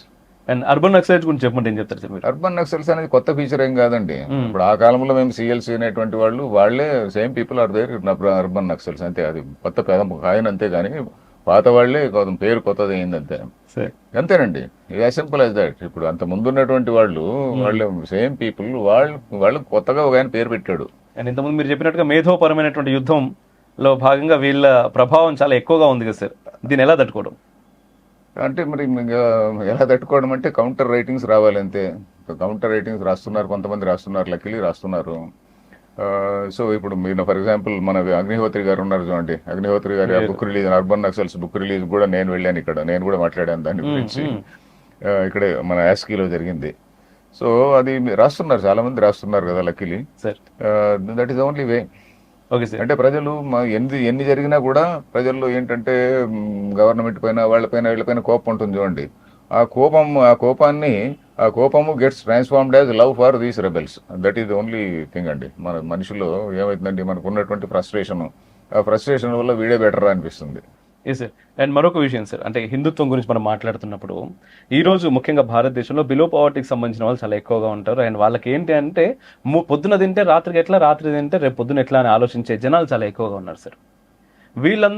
వీళ్ళందరూ ముఖ్యంగా నేను ఈ ధర్మం గురించి, హిందుత్వం గురించి ఆలోచించడం ఏంద్రా నాయన, నాకు రేపు పొద్దున తిండి ఎట్లా, మా పిల్లలకు ఫీజులు ఎట్లా, మూలన పడితే ఆరోగ్యానికి డబ్బులు ఎట్లా అని ఆలోచిస్తున్నటువంటి ప్రపంచం. ఏంటంటారు అసలు ఇప్పుడు వీళ్ళకి హిందుత్వం గురించి తెలుసుకోవాల్సిన అవసరం ఏంటి? వాళ్ళు తెలుసుకోలేరండి. అదృష్టవశాత్తు ఏదో పూర్వకాలం నుంచి వచ్చినటువంటి దీనివల్ల కంటిన్యూ అయ్యేటువంటి వాళ్ళు కొంతమంది ఉండొచ్చు. కానీ కొంతమంది మీరు అన్నట్టుగా నాకు హిందూ అయితే ఏమి, ఇంకోటి అయితే ఏమి, మరొకటి అయితే ఏమి అని చెప్పి మరే వాళ్ళు ఉండొచ్చు. దానికి ఏం చేయలేము, ఎందుకంటే మనకు flood of money is coming. ఇప్పుడు ఫర్ ఎగ్జాంపుల్ అమెరికన్ యూనివర్సిటీస్కు ఇట్లా వాటికి చైనా వాడు, ఇంకా ఇస్లామిక్ కంట్రీస్, ఖతార్ ఇట్లాంటి కంట్రీస్ డబ్బులు పంపిస్తున్నారు కదా, అన్అకౌంటెడ్ మనీ. ఆ దేశానికే పంపినప్పుడు మన దగ్గరికి ఎంత అన్అకౌంటెడ్ మనీ వస్తూ ఉంటుంది. సో ఈ కన్వర్షన్స్కు ఇట్లా వాటికి. సో దాన్ని వీ కెనాట్ స్టాప్, దాన్ని ఏం చేయలేము. ఎందుకంటే వాడు పూర్ ఫెలో ఉంటాడు, పూర్ ఫెలో ఉన్నప్పుడు వాడికి ఏదో మేరే నీ కొడుకు సీట్ ఇప్పిస్తానంటాడు, హ్యాపీగా చేర్చేస్తాడు. సో వాళ్ళు ఒకవేళ చదువుకున్న తర్వాత వాడు మళ్ళీ ఎంతో ఎడ్యుకేట్ అయిన తర్వాత మాది మంచి మతం కదా అని చెప్పి ఒకవేళ వచ్చేటువంటి వాళ్ళు తక్కువ మందే ఉంటారు. ఎందుకంటే ఒకసారి మారిన తర్వాత మళ్ళీ రావడం అనేటువంటిది ఉండదు, చాలా రేర్. కాబట్టి మనకు సోలాంగ్ మనీ పవర్ ఉన్నంత వరకు దాన్ని ఆపడం చాలా కష్టం అండి. ఒకసారి మారిన తర్వాత వాళ్ళు ఇబ్బంది పడుతున్న వాళ్ళు కూడా చాలా మంది ఉన్నారు సార్. అలాంటి వాళ్ళు ఒకవేళ అలాంటి వాళ్ళకి నిజంగా వాళ్ళకు ఒక చెప్పేటువంటి వాళ్ళు ఎవరైనా ఉంటే ఈ మతంలో ఉన్నటువంటి విషయం ఇది అని చెప్పనేటువంటి చెప్తే వాళ్ళు వచ్చే అవకాశం ఉంది. అది చెప్పేటువంటి వాళ్ళు ఎంతమంది ఉన్నారు? చెప్పేటువంటి వాళ్ళు కూడా లేరు కదా. అది పెరగాలి. అండ్ మతం మారడం ద్వారా పోయేదేముంది అని ప్రశ్నించే వాళ్ళకి మీరు ఏం చెప్తారు సార్? మీరు ఇందాక పెద్ద ఆయన కోట్ చేశారు ప్రొఫెసర్ గారు. ఆ ప్రొఫెసర్ గారు అలాంటి ప్రశ్న వేసినప్పుడు ఏ దేవుడైతే ఏమేం చెప్పిన ఒక ప్రొఫెసర్ గారు ఉన్నారు కదా, మరి అలాంటప్పుడు ఆ లెవెల్లోనే అట్లా ఉన్నప్పుడు ఇంకా మామూలు మనిషి గురించి ఏం చెప్తామండి. Okay sir.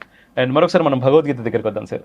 ఇక్కడ భగవద్గీత అనేటటువంటిది విషాద యుగం నుంచి మొదలైంది సార్. విషాద యుగం నుంచి మొదలై మోక్ష సన్యాస యుగం వరకు ఆ ప్రయాణం మీరు ఎలా నిర్వచిస్తారు, ఎలా చెప్తారు మామూలుగా చెప్పమంటే? అంటే ఒక వ్యక్తి తన ధర్మాన్ని చేయడానికి హెజిటేట్ చేస్తుంటాడు, ఇది నేను చేస్తున్నటువంటి ఇది కరెక్టా కాదా అనేటువంటిది. ప్లస్ ఆయన మనసులో పెద్ద పెద్ద ప్రశ్నలు వస్తాయి, స్వర్గము, నరకము, పాపము, పుణ్యము, తర్వాత ఇట్లాంటి వంశనాశనము, ఇట్లాంటివన్నీ ప్రశ్నలు వస్తాయి. సో అందుకని కృష్ణుడు అతనికి ఒక బిగ్ పిక్చర్ ఇవ్వాల్సి వచ్చింది. కృష్ణుడు అతనికి ధర్మం అంటే ఏమిటి, అసలు జీవుడు అంటే ఏమిటి, జీవుల స్వరూపం అంటే ఏమిటి, ఇట్లాంటివన్నీ ఇవ్వాల్సి వచ్చింది. సో మధ్యలో ఇంకా మా అర్జునుడు కూడా కొన్ని ప్రశ్నలు వేస్తుంటాడు. ప్రశ్నలు వేస్తున్నప్పుడు అర్జునుడు కూడా కొంచెం ఎడ్యుకేటెడ్ పర్సన్ కదండి, ఆ కాలంలో క్షత్రియులు కూడా వేదం అనేది చదువుకునేటువంటి వాళ్ళే. అర్జునుడు కూడా వేదం చదువుకున్నటువంటి వాడే. Yes sir. మనకి ఎలా ఎక్కడ తెలుస్తుంది, వాళ్ళందరూ కూడా మొట్టమొదట పాండురాజు అడవిలో చనిపోయినప్పుడు వాళ్ళందరూ అడవిలో పెరిగారు కదా, మునుల రక్షణలో పెరిగారు, మునుల సంరక్షణలో పెరిగారు. అక్కడ వాళ్ళందరూ కూడా వేదం చదువుకున్నటువంటి వాళ్ళే. తర్వాత ఏకచక్రపురం అనేది మీకు తెలుసు కదా, ఏకచక్రపురంలో లక్క ఇంటి దాని తర్వాత వాళ్ళందరూ వెళ్ళిపోయి వాళ్ళు మారు వేషాల్లో ఉన్నారు కదా, బ్రాహ్మణుల వేషాల్లో ఉన్నారు. బ్రాహ్మణుల వేషాల్లో వాళ్ళు మామూలుగా బ్రాహ్మణులకు క్షత్రియులకు ఆ కాలంలో పెద్ద తేడా ఉండేది కాదు. వీళ్ళు హ్యాపీలీ మర్జ్ అయిపోయినారు, ఒక బ్రాహ్మణ ఇంట్లోనే ఉండేవాళ్ళు. తర్వాత అక్కడ వాళ్ళ మిగతా బ్రాహ్మణులతో పాటు వాళ్ళు భిక్షాటనం చేసేవాళ్ళు. ఆ కాలంలో బ్రహ్మచారులు కొంచెం బయట పోయి భిక్షాటనం చేసి తీసుకొని వచ్చేటువంటి వాళ్ళు అనమాట.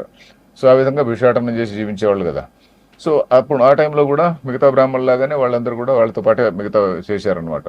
సో అర్జునుడు కూడా వేదం చదువుకున్నటువంటి వాడే. అయినప్పటికీ కూడా ఈ కృష్ణుడికి ఉన్నంత అవేర్నెస్ లేదు అతనికి. కృష్ణుడు ఆయన జగద్గురు అంటాం కదా, అనుకున్నంత అవేర్నెస్ లేదు. ఏదో చదువుకున్నాడు, ఏదో మామూలు క్షత్రియ ధర్మంలో ఉన్నాడు, మళ్ళీ రాజు అయ్యాడు, యుద్ధాలు చేశాడు, ఇవన్నీ చేశాడు, మంచి పేరు తెచ్చుకున్నాడు, ఇవన్నీ చేశాడు. But good man. So but ఆయనకి చెప్పాల్సి వచ్చింది. ఇప్పుడు ఆర్డినరీ సోల్జర్ అయితే నువ్వు యుద్ధం చేసి తీరాల్సిందే అని అనొచ్చు. అర్జునుడు ఆర్డినరీ సోల్జర్ కాదు కదా, ఈజ్ ది స్టార్ హీరో. అప్పుడు అతనికి మొత్తం అంతా ధర్మం అంటే ఏంటి, అధర్మం అంటే ఏంటి ఎక్స్ప్లెయిన్ చేస్తే తప్ప అతను మళ్ళీ కన్విన్స్ కాడు. సో అందుకని ధర్మం అంటే ఏంటి, అధర్మం అంటే ఇవన్నీ, వీటన్నిటి గురించి ఒక బిగ్ పిక్చర్ ఇవ్వాలంటే అసలు భగవంతుడు అంటే ఏమిటి, ఇట్లాంటివన్నీ వస్తాయన్నమాట అక్కడ క్వశ్చన్స్. ఆ క్వశ్చన్స్ రావడం వల్ల ఒరే ఇదంతా నేనేదో కొత్తగా చెప్తున్నది కాదయ్యా, ఇది మీ పూర్వీకులందరూ కూడా, పూర్వ రాజర్షులందరూ కూడా తెలుసుకున్నటువంటిదే. ఇది యాక్చువల్లీ రాజర్షులు అనే పదం భగవద్గీతలో వస్తుంది. 4వ అధ్యాయంలో మొత్తం 2 శ్లోకాల్లో ఇమం వివస్వతే యోగం ప్రోక్తవాన్ హమవ్యేమని వచ్చిన తర్వాత 2వ శ్లోకంలో ఏవం పరంపరా ప్రాప్తం ఏమం రాజర్షయో విదు అంటారు. అక్కడ చాలా గొప్ప భాష్యం ఉంది, దానిపైన కామెంటరీ. రాజర్షులు అంటే ఎవరు, రాజులైండి కూడా ఋషులలాగా ఉన్నటువంటి వాళ్ళు, అంటే వాళ్ళకు కూడా బ్రహ్మజ్ఞానం కలిగి ఉండి, బ్రహ్మజ్ఞానం ఉండి కూడా వాళ్ళు రాజ్యం పాలించినటువంటి వాళ్ళు, అలాంటి వాళ్ళు రాజర్షులు అన్నమాట. సో అలాంటి పరంపర మనకు ఉన్నది. ఇంక మిగతా ఏ దేశంలో ఈ పరంపర లేదు. రాజర్షి అనేటువంటి పరంపర కేవలం భారతదేశంలో ఉంది. అది మనకు భగవద్గీత భాష్యము ఇవన్నీ కూడా చదివితే మనకు తెలుస్తుంది అనమాట. మిగతా దేశాల్లో రాజులు ఉన్నారు, అంత వాళ్ళు రాజ్యం కోసం కొడుకు తండ్రిని చంపినటువంటి వాళ్ళు, ఇట్లాంటివన్నీ మనకు చాలా ఎగ్జాంపుల్స్ ఉన్నాయి. సో బట్ ఇక్కడ అలా కాదు. రాజు అనేటువంటి వాడు, క్షత్రియుడు కూడా వేదం చదువుకునేటువంటి వాడు. ఉపనిషత్తుల్లో ఇంకా చాలా ఎగ్జాంపుల్స్ ఉన్నాయి. బ్రాహ్మణుడు క్షత్రియుడి దగ్గరికి పోయి వేదం బ్రహ్మజ్ఞానం నేర్చుకున్నటువంటి కేసెస్ చాలా ఉన్నాయి అక్కడ.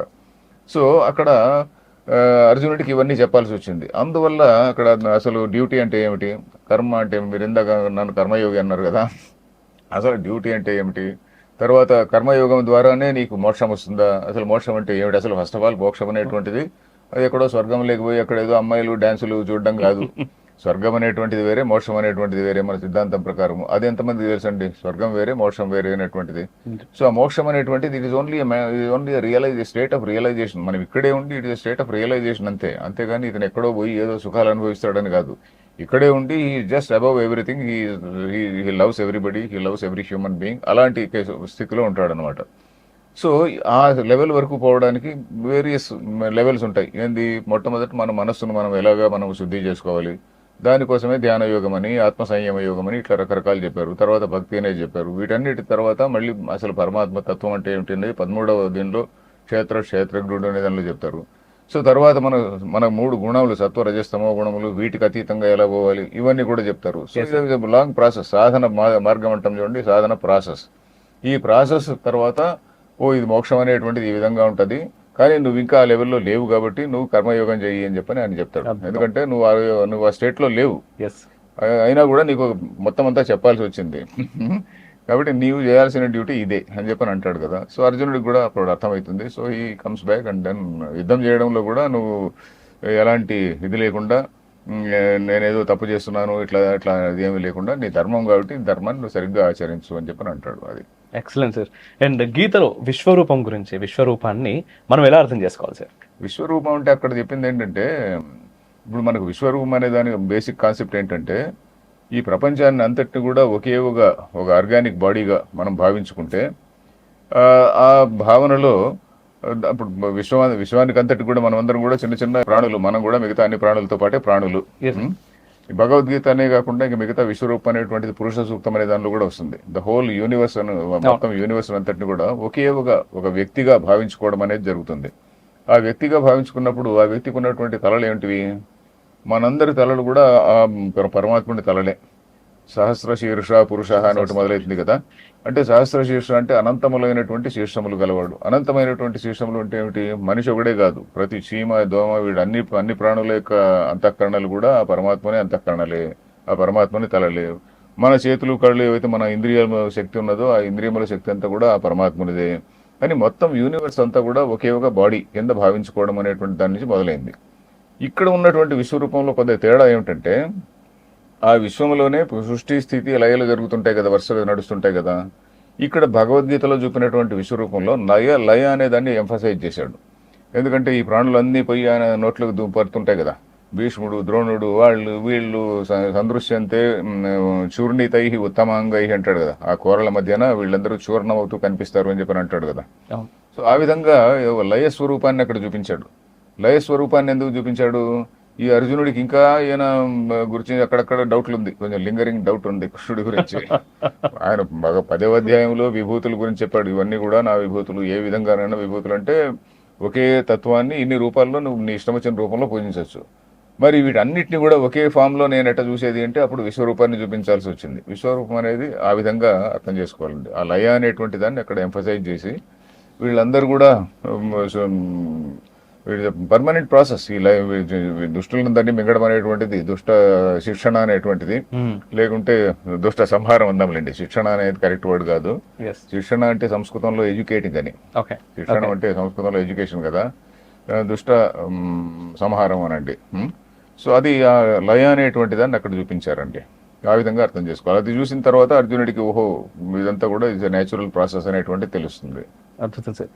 భగవద్గీతలో నుంచి నార్మల్గా బయట ఏంటంటే క్షాత్రం గురించి చెప్పాడు, యుద్ధం చేయమని చెప్పాడు అనేటటువంటి నరేటివ్ని పూర్తిగా పక్కన పెట్టేసి భగవద్గీత చనిపోయిన తర్వాత ఆత్మ, ఎందుకంటే దానిలో ఆత్మ గురించి చెప్పాడు కాబట్టి అది మనం చచ్చిన తర్వాత వస్తుంది కాబట్టి అప్పుడు ప్లే చేయరు అనే దాంట్ నుంచి కొంతమేర ముందుకు వస్తుంది.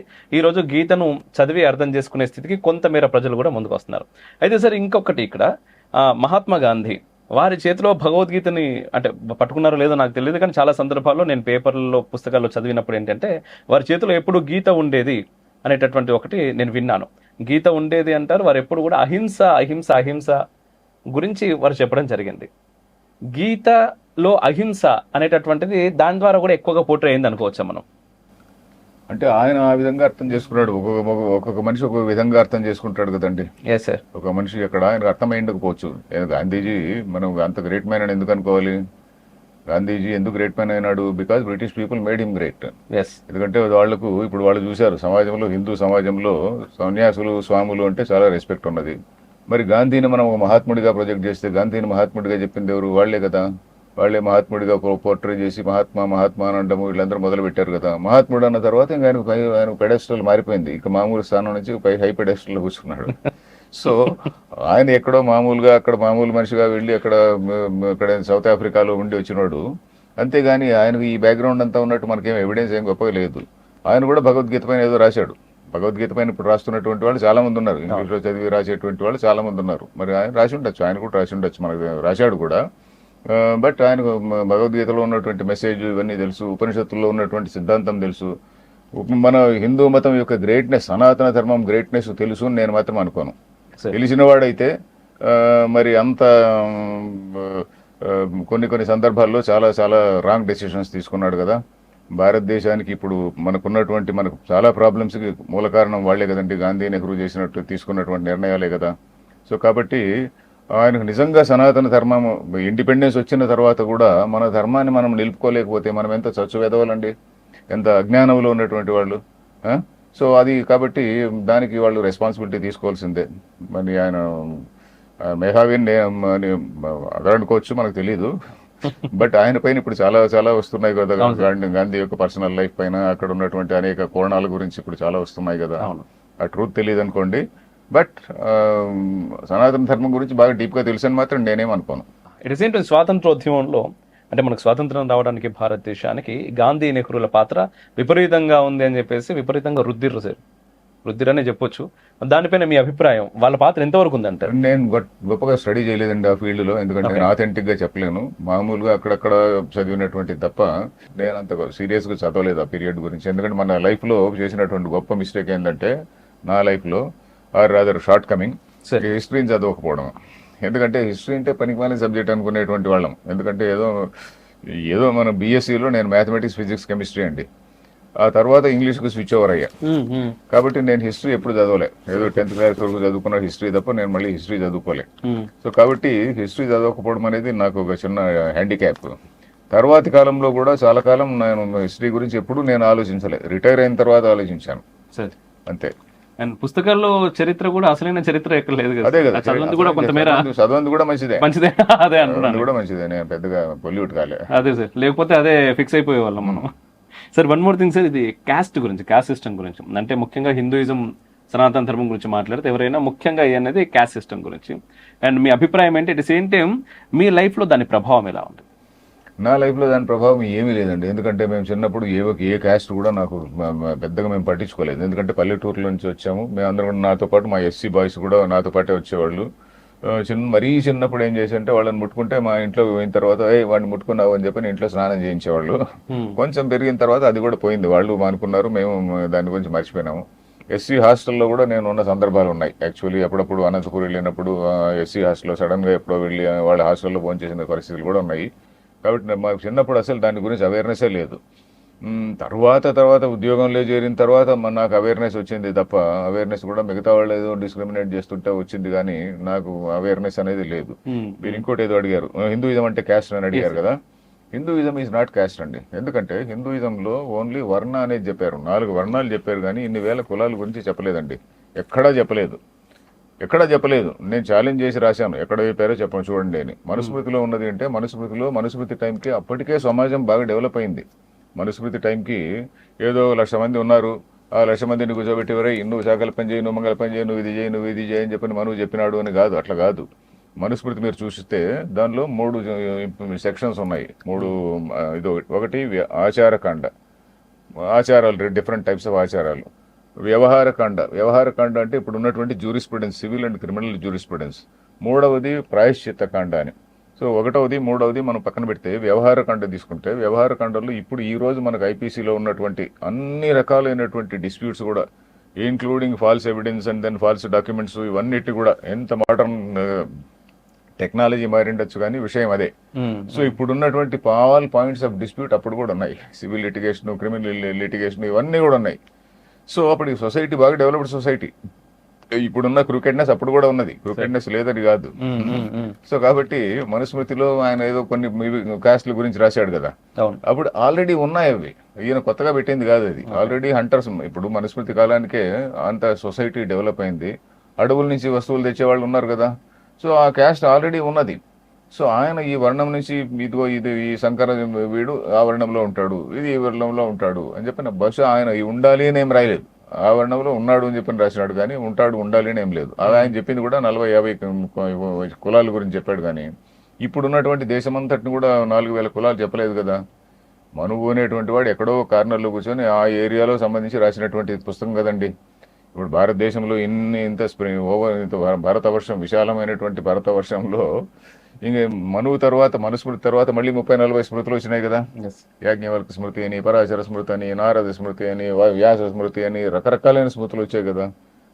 నేను ఒకప్పుడు ఆ స్మృతులపైన చేద్దాం అనుకున్నా నా పిహెచ్డి. తర్వాత ఏది వేస్ట్ ఆఫ్ టైం, ఇదేం పోలీసులో చేస్తున్నది ఇదే పని, మళ్ళీ దాన్ని చూడడం ఎందుకని చెప్పని నేను దీనిలోకి చేరాను. ఇది వేదాంతంలోకి వచ్చాను. సో దానిలో చూస్తే, దానిలో ఎక్కడ చూసినా కూడా ఎవడు క్రియేట్ చేయలేదండి. ఇంకొక మోస్ట్ ఇంపార్టెంట్ డిఫరెన్స్ మనం చూడాల్సింది ఏంటంటే, మిగతా మతాలకి మనకి మోస్ట్ ఇంపార్టెంట్, మిగతా మతాల్లో దేవుడే చెప్తాడు, నన్ను నమ్మని వాడిని మీరు వెళ్ళి వాడిని నాశనం చేయండి, వాడి ప్రాపర్టీ నాకుపై చేసుకోండి, వాళ్ళ అసలు ఆడవాళ్ళని తీసుకుపోండి అని ఓల్డ్ టెస్టిమెంట్ లో కూడా ఉంది, అది ఇస్లాంలో కూడా ఉంది. దేవుడే చెప్తాడు. మన దగ్గర అలా చెప్పలేదు. మన దగ్గర ఎక్కడన్నా అది ఏ ముని కూడా చెప్పలేదు. మన దేవుడిని నమ్మనటువంటి వాడిని వైష్ణవులు వచ్చి విష్ణువును నమ్మనేటువంటి వాళ్ళందరినీ నరికేయండి, వాళ్ళ ఆడవాళ్ళని బట్టరండి అని వైష్ణవులు చెప్పలే. శైవులు ఆ విధంగా చెప్పలే. ఇంకా మన ఉపనిషత్తుల్లో కానీ ఎక్కడే కానీ ఏ ధర్మశాస్త్రంలో కూడా చెప్పలేదు. మనువు ఏదో చెప్పాడు, ఇంకేదో చెప్పాడు, ఏదో అన్టచబిలిటీ గురించి. మన అస్పృశ్యత అనేది మన స్మృతిలో లేదులేండి, తర్వాతి కాలంలో సొసైటీలో వచ్చింది. సో ఇవన్నీ ఎవరు చెప్పింది? ఇవి మనుషులు చెప్పిందండి. సో మన దగ్గర ఏమన్నా నెగిటివ్ పాయింట్స్ ఉంటే అవన్నీ మనుషులు చెప్పిందే, దేవుడు చెప్పింది కాదు. కానీ వేరేస్ ఈ అబ్రహామిక్ రిలీజియన్స్లో నెగిటివ్ పాయింట్స్ దేవుడు నేరుగా చెప్పినటువంటివి, వాళ్ళు దాన్ని వదలడానికి వీలు లేనటువంటివి అవి. దేవుడు వాళ్ళకి నేరుగా చెప్పినాడు, ప్రపంచాన్ని అంతా కూడా నువ్వు ఆక్యుపై చేయి, ప్రపంచమంతా మనదే అని చెప్పినటువంటిది మన దగ్గర లేదు. లేదు. So that is the basic point అన్నమాట. ఇది మన వాళ్ళకి ఎంతమంది తెలుసు? ఇది నెగిటివ్ పాయింట్స్ అన్నీ కూడా మన దగ్గర ఉన్నటువంటి ఎవడో ఆ ఋషులు మనులు వాళ్ళు చెప్పినటువంటివి అంతే. దాన్ని యూ కెన్ టిక్ ఆఫ్. అది కూడా చెప్పారు మనకు, శృతిలో లేనటువంటిది ఏదైనా ఉంటే కానీ దాన్ని ఇగ్నోర్ అని చెప్పని కూడా చెప్పారు. శృతి ప్రమాణం అంటే ఏంటి? ప్రతి ఒక్క వ్యక్తి కూడా మోక్షమనందు ప్రతి ఒక్క వ్యక్తికి అధికారం ఉన్నది అనేటువంటి మాట. సో ఇది ఇంకంతకంటే ఏంటండి? వేదం చదవడానికి వాడికి అర్హత లేదు కానీ మోక్షానికి అధికారం ఉంది. అది ఎలా ఉన్నది? నువ్వు పురోహితుడు కాలేవు కానీ ప్రైమ్ మినిస్టర్ కావచ్చు. కరెక్టే, ఎస్. పురోహితుడు కావాలని ఎవడు అనుకుంటాడు? ఇప్పుడు నువ్వు పురోహితుడు కనుక నువ్వు ప్రైమ్ మినిస్టర్ అంటాడు. ఎందుకంటే నువ్వు ఆ డిసిప్లిన్లో లేవు, అంతే. నువ్వు ఆ డిసిప్లిన్లో లేవు ఉంటే నువ్వు కూడా అయింటేవాడు, అంతే. ఆర్య సమాజం వచ్చింది, ఓకే మేము కూడా పురోహితులను తయారు చేస్తున్నాం. వాళ్ళని ఎవరు తప్పు పట్టారు? ఎవరు తప్పు పట్టలేదు. హిందూ సమాజం యాక్సెప్టెడ్ ఎవ్రీథింగ్. ఇప్పుడు పురోహితుడు కాలేదు అంటే ఎందుకు కాలేదు? ఆర్య సమాజం వాళ్ళు అయ్యారు కదా. నా దృష్టిలో ఆర్య సమాజం ఇంకా స్ప్రెడ్ అయితే ఇంకా బాగుంటుంది. సమరసత సేవా ఫౌండేషన్ మనకి ఆంధ్రప్రదేశ్ లో చాలా ప్రాంతాల్లో చాలా మంది చేస్తున్నారు కదా, వేల మందిలో. ఎవరు అడ్డుకున్నారండి? ఎవరన్నా బ్రాహ్మణులు అడ్డుకున్నారా? ఎవరన్నా స్వాములు అడ్డుకున్నారా? ఎవరు అడ్డుకోలే కదా, అంతే. కానీ దాని గురించి ఎవరు మాట్లాడరు సార్. అదే కదా, దాని గురించి మాట్లాడారు. అండ్ ఇంకొకటి, మీరు ఇంతకుముందు మాట్లాడుతున్నప్పుడు అర్జునులు అంటే వీళ్ళందరూ పాండవులందరూ కూడా లక్క ఇంట్లోకి అక్కడికి వెళ్ళినప్పుడు వాళ్ళందరూ బ్రాహ్మణ వేషంలో ఉన్నారు.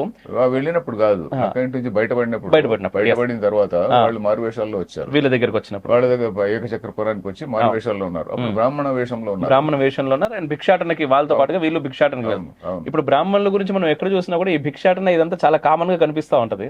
కానీ ఈ రోజు చూసినట్టయితే బ్రాహ్మణులే మొత్తం మమ్మల్ని పాడు చేశారు అనేటటువంటి ఒక మాట చాలా పెద్ద స్థాయిలో వినిపిస్తారు. ఫాల్స్ నెరేటివ్, బ్రాహ్మణుడు అనేటువంటి వాడు ఎంత సింపుల్ లైఫ్ గడపాలి అనేటువంటిది భగవద్గీతలో చాలా చోట్ల ఉంది. 4వ అధ్యాయం 24వ శ్లోకం కింద చెప్పినటువంటి వీడియోలు దానిలో క్లియర్ గా ఉందన్నమాట. బ్రాహ్మణుడు ఎంత సింపుల్ లైఫ్ అనేటువంటిది బ్రాహ్మణుడిది. అది ఉండేవాళ్ళు, చాలా మంది ఉండేవాళ్ళు అలా. మొన్నటి వరకు నాకు ఇప్పుడు 74 ఏళ్ళు, నేను చిన్నప్పుడు కూడా చూసాను అట్లా సింపుల్ లైఫ్ గడిపినటువంటి వాళ్ళు. మరి ఇప్పుడు కూడా ఉండొచ్చు, చాలా మంది సింపుల్ లైఫ్ గడిపేటువంటి వాళ్ళు ఉండొచ్చు.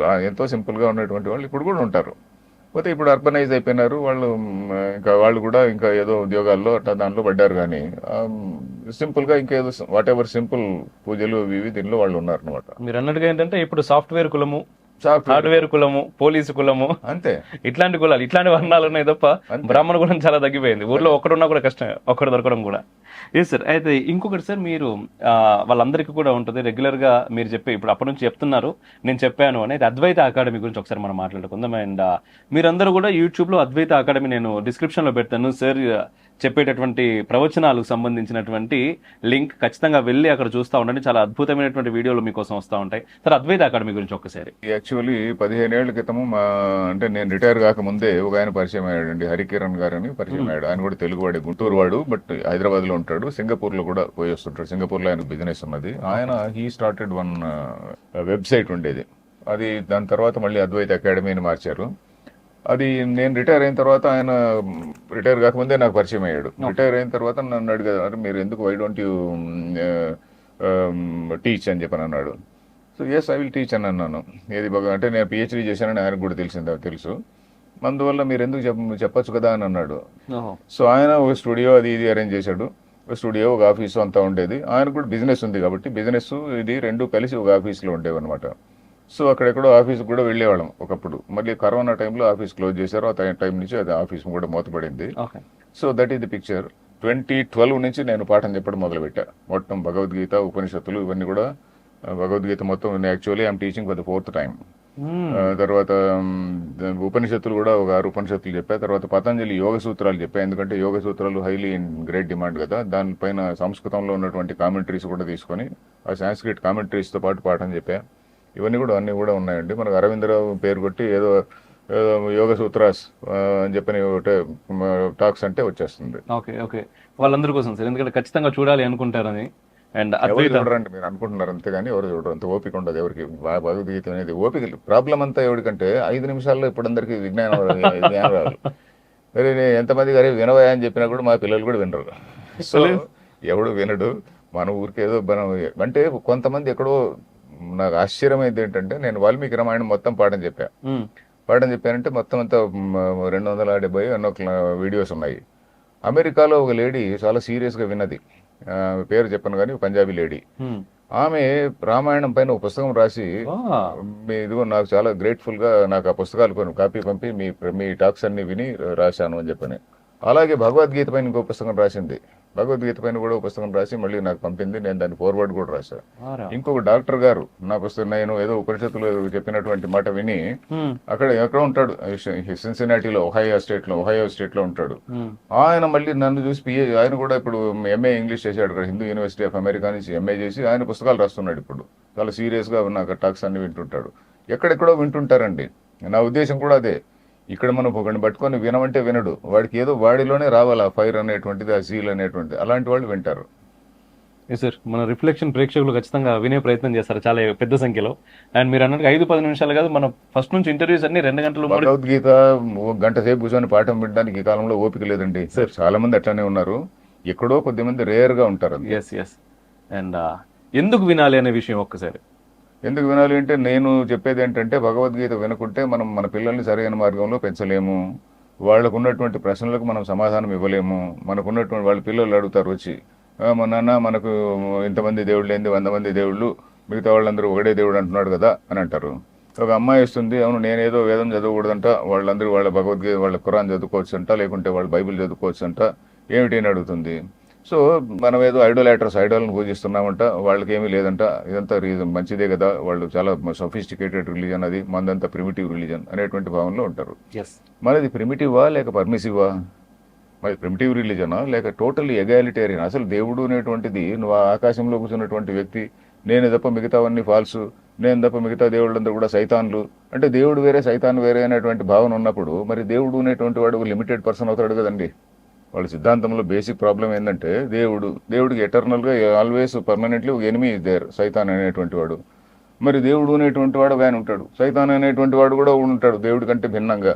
మరి అలాంటప్పుడు దేవుడు అనేటువంటి వాడు బికమ్స్ ఏ లిమిటెడ్ పర్సన్ కదా. మన దగ్గర దేవుడు ఉంటే ఒక ఇన్ఫినిట్ ఎంటిటీ. అసలు సైతాన్ అనేటువంటి భావన లేదు మనలో. రాక్షసులు ఉన్నారు. రాక్షసులు ఉంటే దేవుడి సృష్టిలో మంచి చెడు ఉన్నటువంటి ఉన్నాయి కదా, ఆ మంచి చెడు వాళ్లే రాక్షసులు. అంతేగాని వాళ్ళు కూడా దేవుడి సృష్టిలో భాగమే. అంతే, దేవుడే వాళ్ళని మళ్ళీ చంపుతుంటాడు.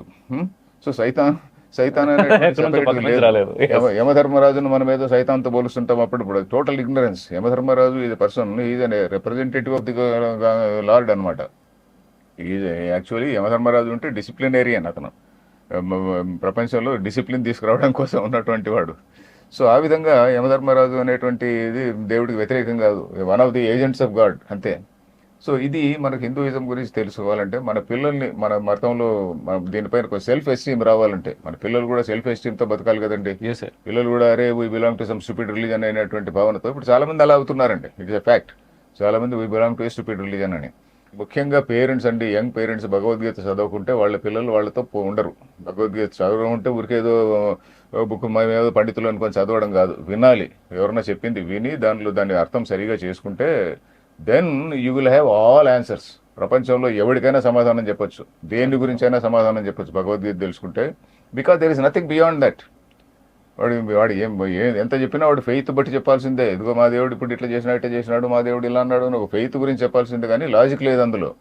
ఇది టోటల్లీ లాజికలీ. ముఖ్యంగా భగవద్గీత తర్వాత ఇంకా కొన్ని లాజికల్ టెక్స్ట్ కొన్ని ఉంటాయి, బ్రహ్మసూత్రాలని, ఆ తర్వాతి కాలంలో వచ్చినటువంటి వేదాంత పంచదశి అని, చాలా చాలా లాజికల్గా దాన్ని అంతా డిరైవ్ చేస్తాయన్నమాట. అసలు ఏమిటి చైతన్యం అనేటువంటిది, వై ఇట్ ఈస్ ప్రైమరీ అనే దాని గురించి వేదాంత పంచదశిలో నేను అది కూడా పాఠం చెప్పాను కొంత. దానిలో చాలా లాజికల్గా చెప్తారనమాట. సో ఇంత లాజికల్గా ఎక్కడ ఏ మతంలో కూడా ఇంత లాజికల్ ఇది లేదు. ఫెయిత్ తప్ప ఇంకేం లేదు. ఫెయిత్ను ఇంప్లిమెంట్ చేయడానికి ఒక ఆర్గనైజేషన్ ఉంది కాబట్టి ఆర్గనైజేషన్, గవర్నమెంట్, మేధావులు అంతా కూడా అది ప్లస్ సామ్రాజ్యవాదము, ఇవన్నీ కలిసి పనిచేస్తున్నాయి. మేధావులు, మతము, సామ్రాజ్యవాదము, ఈ మూడు కలిసి పనిచేస్తున్నాయి అనమాట. మనకు ఈ మూడు లేవు. మేధావులు మన పుస్తకాలు చదవరు, మత పెద్దలు కూడా వీళ్ళు కూడా సీరియస్గా గట్టిగా చెప్పరు ఈ విషయాలు. అరే మన మతంలో మతానికి క్యాస్ట్కు సంబంధం లేదనే మాట వాళ్ళు ఎందుకు చెప్పకూడదండి? వాళ్ళు చెప్పరు, ఏదో చెప్పరు, మనకు ఎందుకు లేని అనుకుంటారు, ఏదో మూర్ఖులే అనుకుంటారు, ఏదో సంథింగ్ వాళ్ళకి ఏదో సంథింగ్ రాంగ్.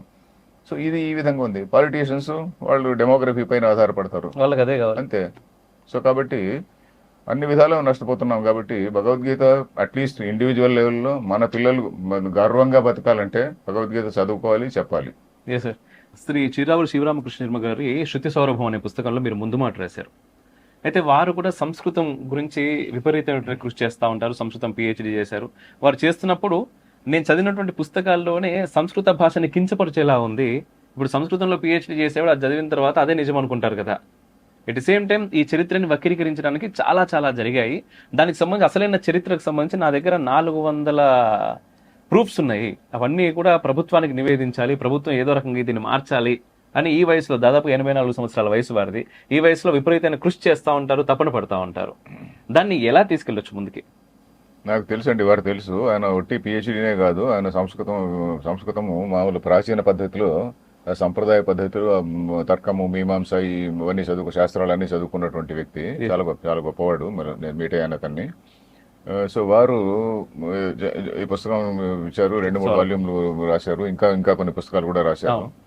సో ఆయన తపన ఏంటంటే ఇట్లా ఇన్ని మన ఎవిడెన్స్ ఉన్నది కదా. ఫర్ ఎగ్జాంపుల్ నాకు ఇప్పుడు గుర్తులేదు కానీ ఇప్పుడు మొహంజోదారో హరప్ప అక్కడ అదేదో వేరే సంస్కృతి అన్నట్టు, అక్కడ కంప్లీట్ గా మన సనాతన సంస్కృతి అక్కడ ఉన్నది. మన దగ్గర ఉన్నటువంటి శైవిజంలో ఉన్నటువంటి సింబల్స్ ఇవే సేమ్ సింబల్స్ అక్కడ కూడా ఉన్నాయి అని ఆయన చాలా సీరియస్ గా హరప్ప గురించి రాశాడు. సో దాన్ని ఎలా పోవాలి? ఇప్పుడు శంఖంలో పోస్తేనే తీర్థం, దాన్ని అంతా తీసిపోయి అదేంటి Indian council for historical research ICHR ఒకటి ఉన్నది కదా, వాళ్ళు దాన్ని చూడాలి. తర్వాత మిగతా ఇప్పుడు మనం ఏ రీసెర్చ్ చేసినా కూడా ఇప్పుడు ఈ కంటెంపరీ స్కాలర్స్ అందరు కూడా దాన్ని స్టడీ చేయాలి, దాన్ని యాక్సెప్ట్ చేయాలి కదా. ఆ స్టడీ చేయాలి అంటే ఎవడికి మూడు ఉన్నది? ఇప్పుడు మన మన మన చాలా మంది హిస్టారియన్స్ కూడా ఎక్కడ మూడు ఉంటుంది? అన్లెస్ గవర్నమెంట్ సైడ్ నుంచి ఎక్కడన్నా డైరెక్షన్ వచ్చి దీన్నంతా ఎగ్జామిన్ చేయండి అని అక్కడ మళ్ళీ ఎవరన్నా దీనిపైన ఇంట్రెస్ట్ ఉన్నటువంటి వాడు కూర్చొని స్టడీ చేస్తే తప్ప జరగదు. ఈయనకు అన్ఫార్చునేట్లీ ఈయనకు గవర్నమెంట్ లెవెల్లో పెద్దగా లింక్ లేదు. దాన్ని ఎవరు ఇంకా గవర్నమెంట్తో లింక్ ఉన్నటువంటి వాళ్ళు ఎవరు కూడా అక్కడ పై వాళ్ళకు చేర్చలేదు. అక్కడ దీన్ని స్టడీ చేయాలి కదా, ICHR లాంటి ఆర్గనైజేషన్ ఇంకేదో ఈయన చెప్పినటువంటి స్టడీ చేయాలి. తర్వాత మనం చేసినటువంటి రీసెర్చ్ అనేటువంటిది ఇప్పుడు రీసెర్చ్ మెథడాలజీ ఒకటి ఉంటుంది కదా, ఆ మెథడాలజీ ప్రకారం ఉందా లేదా అవి కూడా చూస్తారు. బట్ ఈయన చేసిన రీసెర్చ్లో విషయాలు మాత్రం చాలా మటుకు కరెక్టే. ఎందుకంటే మన హిస్టరీని డిస్టార్ట్ చేయడానికి చాలా చాలా ప్రయత్నాలు జరిగినాయి. బట్ దాన్ని స్టడీ చేసేటువంటి వాళ్ళు కావాలి. మరి ఎలా చేయాలనో నాకు ఎందుకంటే నాకు గవర్నమెంట్తో సెంట్రల్ గవర్నమెంట్లో మనకు పరిచయాలు ఎక్కడ ఉంటాయండి. సో అది ఒకటి మనం అక్కడ అదే పనిగా మిషన్ కింద పోయి అక్కడ కూర్చొని వాళ్ళను చెప్పాలి. వాళ్ళు ఎవరు వింటారు దీని గురించి? హ్యూమన్ రిసోర్సెస్ HRD ఉన్నదనుకోండి, HRDలో ఫర్ ఎగ్జాంపుల్ ఎవరు మన కృష్ణశాస్త్రి గారు హైలీ డెడికేటెడ్ మ్యాన్ ఉండేవాడు. చాము కృష్ణశాస్త్రి అని సంస్కృత భారతిని స్టార్ట్ చేసినటువంటి వాడు 25 ఏళ్ల కింద 30 ఏళ్ల కింద రఫ్లీ. వాళ్ళు స్టార్ట్ చేసినటువంటి ఆర్గనైజేషన్ ఇప్పుడు దాదాపు 50 కంట్రీస్లో బాగా యాక్టివ్గా ఉన్నది. సో అలాంటి వ్యక్తిని ఏదో పాపం మంచి ఉద్దేశంతోనే అక్కడ పెట్టారు, ఇక్కడ OSDగా పెట్టారు, HRD ఇన్స్టిట్యూట్, మన మినిస్ట్రీ ఆఫ్ HRD దానిలో. బట్ ఆయన మన బ్యూరోక్రాట్స్ ఏం చేశారు? బ్యూరోక్రసీ అనేటువంటి చాలా భయంకరమైనటువంటి ఐరన్ ఫ్రేమ్, అది ఎవరిని రానివారు అక్కడ. ఇతని ఐడియాలు ఒక్కటి కూడా అక్కడ ఎవరు ఇంప్లిమెంట్ చేయలే. ఈయన ఏదో మినిస్టర్కి ఏదో చెప్తాడు, మినిస్టర్ ఏదో చేయమంటున్నది, వాళ్ళు బ్యూరోక్రాట్స్ మళ్ళీ దాన్ని ఏదో నెగిటివ్ చేసేస్తారు. సో ఈయన ఫ్రస్ట్రేషన్తో రిజైన్ చేసి వచ్చాడు. చాలా మంచి, చాలా హైలీ డెడికేటెడ్ మ్యాన్. సో ఆ విధంగా అక్కడ జరగాలంటే some bureaucracy and political leadership ఇద్దరికి వాళ్ళకి కూడా బ్రెయిన్లో పోయి దీని గురించి స్టడీ చేయండి అని అనాలి. సో అంత ఆయనకు ఇంకా అదృష్టం రాలేదు. మరి ఎప్పుడు వస్తుందో మన భారతదేశానికి, మన చరిత్రకి ఇంకా అంత అదృష్టం రాలేదు. సరిగా అవసరం ఏముంది అంటారు సార్? ఇప్పుడు మేధావులందరూ ఏంటి, ఎప్పుడో అయిన దానికి అవసరమే ఉంది, ఇప్పుడు మళ్ళీ దాన్ని చూడాల్సి చాలా మంది మాట్లాడుతున్నారు. అదే కదా, హిస్టరీ అవసరమే ఉంది. History is not for the present, it is for the future అని అన్నారు. నేను చెప్పింది కాదు ఇది. History not of the past, it is of the future అని. ఎందుకంటే హిస్టరీని కరెక్ట్గా రాస్తే ఫ్యూచర్లో మనం ఈ మిస్టేక్స్ మనం చెయ్యము. హిస్టరీ మనం సరిగా లేకపోతే ఇదే మిస్టేక్స్ చేస్తూనే ఉంటాం. ఇప్పుడు చేస్తూనే ఉన్నాం మనం. ఇప్పుడు మనం ఎందుకు చేస్తున్నామంటే స్వాతంత్రం వచ్చిన తర్వాత 15 సంవత్సరాల పాటు ఎడ్యుకేషన్ డిపార్ట్మెంట్ అనేది వేరే వాళ్ళ చేతిలో ఉన్నది. అప్పుడు కంప్లీట్గా మారిపోయింది. కంప్లీట్గా మారిపోయింది కదా. సో దాని ఫలితంగా మనకు ఆ ఓరియంటేషనే మారిపోయింది. మనమందరం కూడా Akbar the great, Humayun the great, ఏమన్నా జస్టిస్ మారు పేరు కావాలంటే మనం రాముడు, కృష్ణుడు ఇట్లా వాళ్ళు ఉండరు. హుమయూన్ వస్తాడు. హుమయూన్ ఆయన దగ్గరికి ఎవరో అమ్మాయి వెళ్ళి ఈ పిల్లలకు నా పిల్లవాడా వేరే పిల్లవాడా అని అంటే ఆయన చెప్పాడని ఇలాంటి కథలన్నీ పుట్టించి రకరకాలైనటువంటివి పుట్టించి మనకు ఫాల్స్ హిస్టరీ రాశారు కదా. So that is the tragedy. Yes sir. And మిమ్మల్ని బాగా ఇన్స్పైర్ చేసిన వ్యక్తి అంటే చాలా మంది ఉన్నారండి. అలా తీసుకుంటే ఇన్స్పైర్ అంటే ఇన్స్పైర్ కాదు, వాళ్ళ వల్ల నాలో మార్పు వచ్చినటువంటిది. Yes sir. కాబట్టి చాలా మంది ఉంటారు. మనం సడన్ క్యాజువల్ గా చెప్పాలంటే ఫర్ ఎగ్జాంపుల్ నాకు చదువుకునే హ్యాబిట్ నేర్పింది మా మా ఊళ్ళో ఒక అతను ఒక లైబ్రరీయన్ ఉండే. ఆయన ₹1 అప్పుడు ఆ కాలంలో చిన్న పిల్లలకు ₹1 కడితే చాలు లైబ్రరీలో చిన్న చిన్న పుస్తకాలు యాక్సెస్ ఉండేది. ₹5 కడితే ఏ పుస్తకమైనా తీసుకోవచ్చు. ₹1 కట్టి ఫస్ట్ గవర్నమెంట్ పబ్లిక్ లైబ్రరీలో నాకు మెంబర్షిప్ ఇచ్చాడు. ఇస్తే నేను పుస్తకాలన్నీ చదవడం మొదలు పెట్టాను. నాకు పుస్తకాలు చదవడం నేర్పింది ఒక లైబ్రరీయన్ గారు, గోపీనాథ్ గారు అని. సో మీరు కూడా ఆయన పేరు వినండి, చామళ్ళ దిన్న గోపీనాథ్ అని, మంచి పండితుడు కూడా ఆయన. ఎంఏ ఇంగ్లీష్ తీసుకోవడానికి ఇంకెవరో ప్రేరణ అనుకోండి. సో ఆ విధంగా యూపీఎస్సీ రాయడానికి ఇంకో ఆయన సుబ్బారావు గారిని, ఇంకో మా ప్రొఫెసర్ గారు ఆయన ప్రేరణ. అరే అందరు రాస్తుంటారా, నువ్వు కూడా రాయని చెప్పి అన్నాడు ఒకసారి. నేను కూడా అదే, అరే అందుకు వీడు రాస్తున్నాడు నేను ఎందుకు రాయకూడదని చెప్పి నేను కూడా రాశాను. సో ఆ విధంగా అట్లా అక్కడక్కడ ప్రేరణ చేసినటువంటి వాళ్ళు ఉన్నారండి. ఇన్స్పైర్ కావడం అంటే ఇన్స్పైర్ ఇన్ ది సెన్స్ చాలా గ్రేట్లీ ఇన్స్పైర్డ్ అనేది ఐ డోంట్ నో. చాలా మంది నన్ను ఇన్ఫ్లుయెన్స్ చేశారు, దాంట్లో డౌట్ ఏం లేదు. అసలు దీన్ని ఇది ఫర్ ఎగ్జాంపుల్ ఇది నన్ను పాఠం చెప్పమనడం, ఆ ఐడియా ఆయనకి ఎవరికో వచ్చింది, హరికిరణ్ అనే ఆయనకి. ఆయన చెప్పడం అడగడం వల్ల నేను పాఠం చెప్పడం మొదలుపెట్టా. So that changed my course. ఎందుకంటే నేను ఏదో పుస్తకాలు రాసుకుంటూ ఉండేవాడిని. పుస్తకాలు రాసిన కంటే పాఠం చెప్పడం అనేటువంటి సీరియస్ థింగ్ అండి. పుస్తకాలు ఏదో అటు ఇటు చేసి రాయొచ్చు. పాఠం చెప్పడం అంటే ఏంటంటే every word I have to go deep into that. And then భగవద్గీతను నాలుగో టైం నేను పాఠం చెప్తున్నానంటే ప్రతిసారి కొత్త కొత్త మీనింగ్లు నాకు తెలుస్తున్నాయి. అది. Okay sir, nice nice. And మీరు చాలా బాధపడ్డ సందర్భం ఏదైనా? ఇప్పుడు మనం డిస్కస్ చేసుకున్నటువంటి విషయం తప్ప ఇంక నాకు ఇంకేం బాధ లేదు ఇప్పుడు. ఎందుకంటే ఇంత గొప్ప సనాతన ధర్మము మనం చేతిలో పోగొట్టుకుంటున్నాము అనే బాధ తప్ప ఇంకా వేరే బాధ ఏం లేదు లైఫ్లో నాకు. ఒకసారి కొన్ని నేను చెప్తాను, దానికి మీరు ఒక 2 మాటల్లో మీ ఉద్దేశం. ధర్మం మీరు ఎలా డిఫైన్ చేస్తారు? ధర్మాన్ని చాలా బాగా డిఫైన్ చేసుకున్నారు. చాలా మంచి డెఫినేషన్స్ ఉన్నాయి మనకి. పెద్ద డెఫినేషన్ ఉంది యాక్చువల్లీ.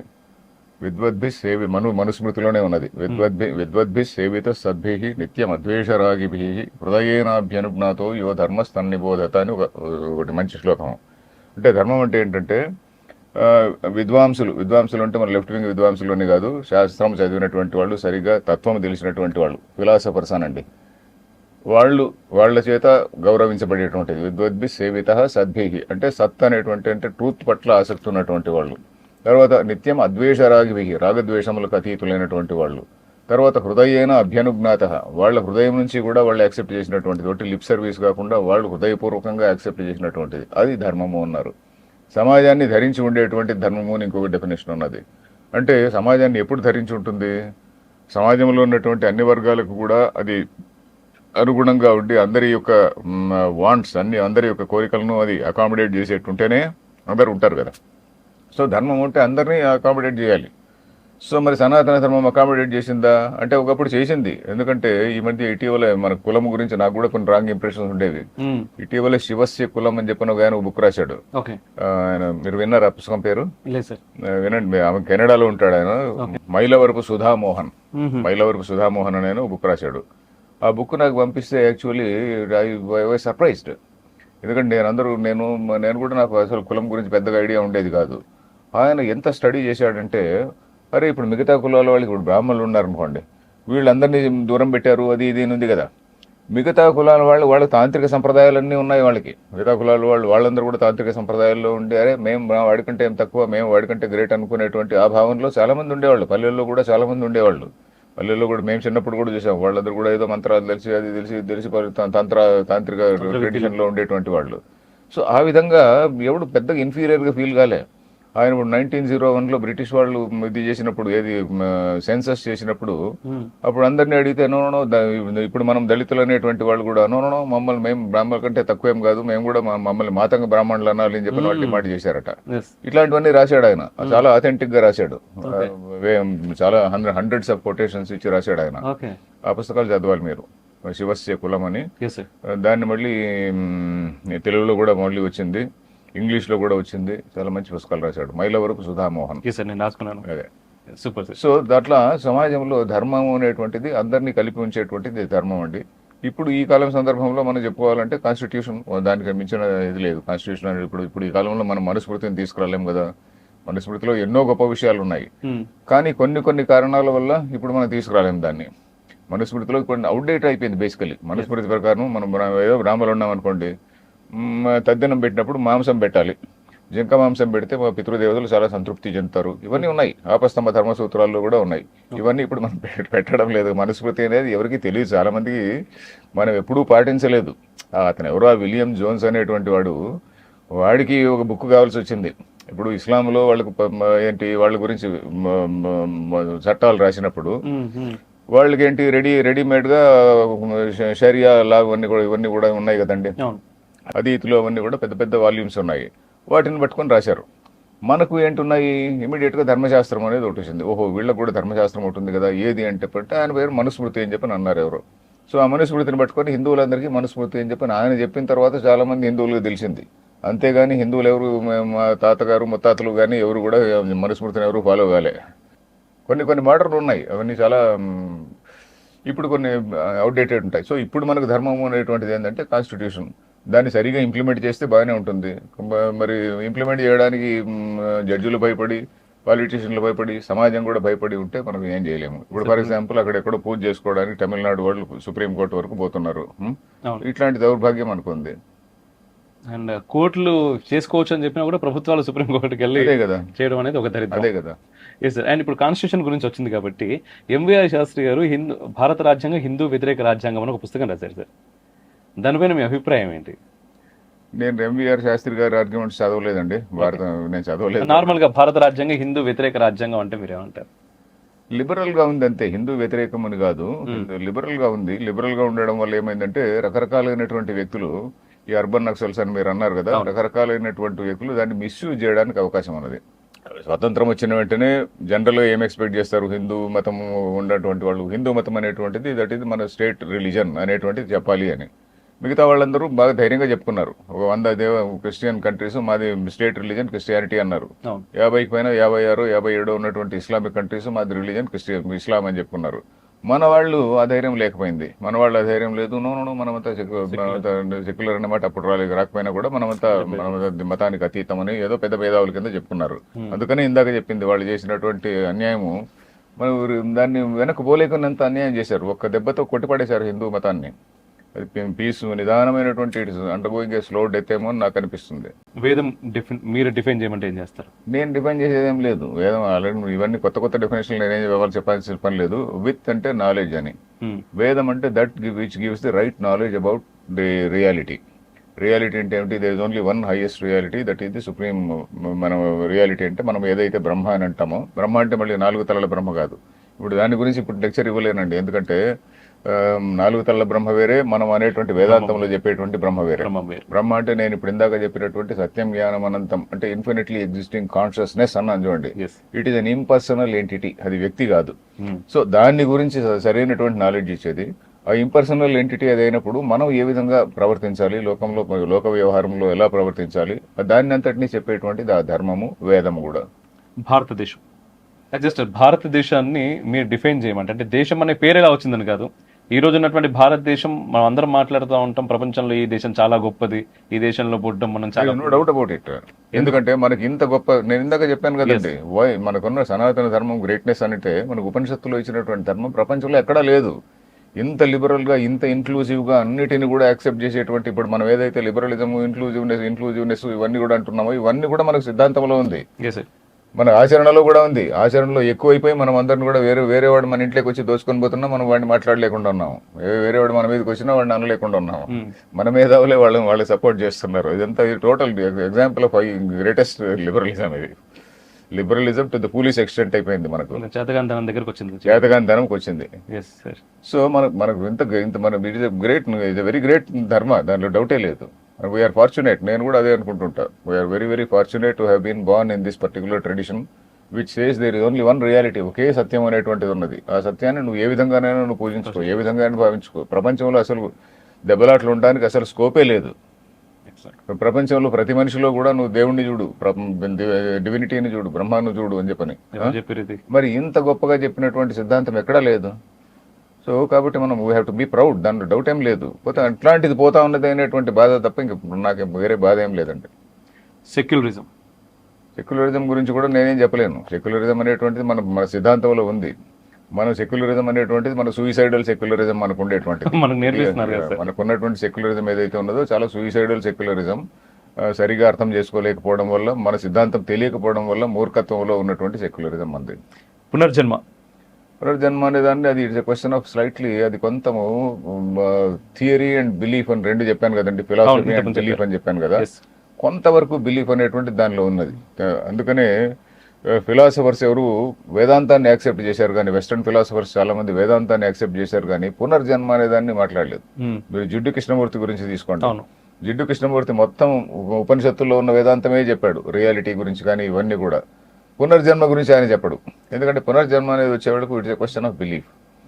ఒకప్పుడు మిగతా మతాల్లో కూడా, క్రిస్టియానిటీలో కూడా పునర్జన్మ అనేటువంటిది ఒకప్పుడు యాక్సెప్ట్ చేశారు. కానీ 6th century తర్వాత వాళ్ళ రికార్డ్స్, వాళ్ళ ఇది టెక్స్ట్ మార్చుకొని పునర్జన్మను అప్పటి నుంచి నెగేట్ చేశారని ఎక్కడో చదివాను నేను.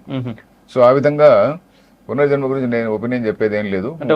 చదివినటువంటి వ్యక్తిగా, ఏమండి, ఒక గీతను చదివినటువంటి వ్యక్తిగా ఉందని నేను నమ్ముతాను. ఎందుకంటే there is what is called, మనకు ఇప్పుడు ట్రాన్స్మైగ్రేషన్ అది ఇది మనకు ఉంటుంది కదా, ఉండే ఆ పాసిబిలిటీ ఉంటుందండి. అంటే పాసిబిలిటీ ఉన్నది. ఎందుకంటే వాళ్ళు మన దాని గురించి కూడా డిస్కషన్ ఉంది మనకు ఉపనిషత్తుల్లో కాదు, బ్రహ్మసూత్రాలు ఇట్లా వాటిలో. సో కాబట్టి ఇది దేర్ ఇస్ ఎ పాసిబిలిటీ, దాన్ని నేను నమ్ముతాను. ఉపనిషత్ ఫిలాసఫీ ఏంటంటే కొంత ఇర్రెఫ్యూటబుల్, బ్రహ్మ అనే దాని డెఫినేషన్ ఇట్లా అది ఇర్రెఫ్యూటబుల్. ఇది మన question of logically accepting something. అది జిహాద్, వాళ్ళు ఏమంటారంటే జిహాద్ అనేటువంటిది మేము తాము చంపమని కాదండి, జిహాద్ అంటే మన మతాన్ని మనం ప్రొటెక్ట్ చేసుకోవాలి అని ఏదో చెప్తుంటారు. మరి ఏ లెవెల్లో అర్థం చేసుకోవాలి, depends on the person who is talking about it. Love jihad గురించి, లవ్ జిహాద్ అనేటువంటిది it's a bad policy, there is no doubt about it. అంతకుమించి ఇంక వేరే మనకి ఏం చెప్పాల్సిన పని. It's a bad policy. ఎందుకంటే అదే పనిగా అమ్మాయిలను ట్రాప్ చేయడం అనేటువంటిది, అదే పనిగా అబ్బాయిలను ట్రైన్ చేసి వాళ్ళందరినీ కూడా ట్రాప్ చేయడానికి పంపడం అనేటువంటిది it is a wrong policy. And final గా దేవాలయం అంటే, మీరు అంటే ఒక నార్మల్ వ్యక్తి దేవాలయానికి నేను ఎందుకు పోవాలి అని ఒక ప్రశ్న వాడికి వచ్చినప్పుడు, ఇప్పుడు దానికి కూడా ఆన్సర్ భగవద్గీతలోనే ఉంది. భక్తి అనేటువంటిది ఒకటి ఉన్నది కదా, భక్తి యోగం అనేటువంటి. భక్తి అనేటువంటిది ఎందుకు చాలా అవసరం అంటే, దానిలో ఉన్నప్పుడు మనిషి హీ అటైన్స్ సమ్ ప్యూరిటీ. భక్తి అనేటువంటిది not again give and take భక్తి కాదు. భక్తి అంటే దాన్ని ఏమన్నా ఏ విధంగా డిఫైన్ చేశారంటే, భక్తి అంటే దేవుడి పట్ల ప్రేమ.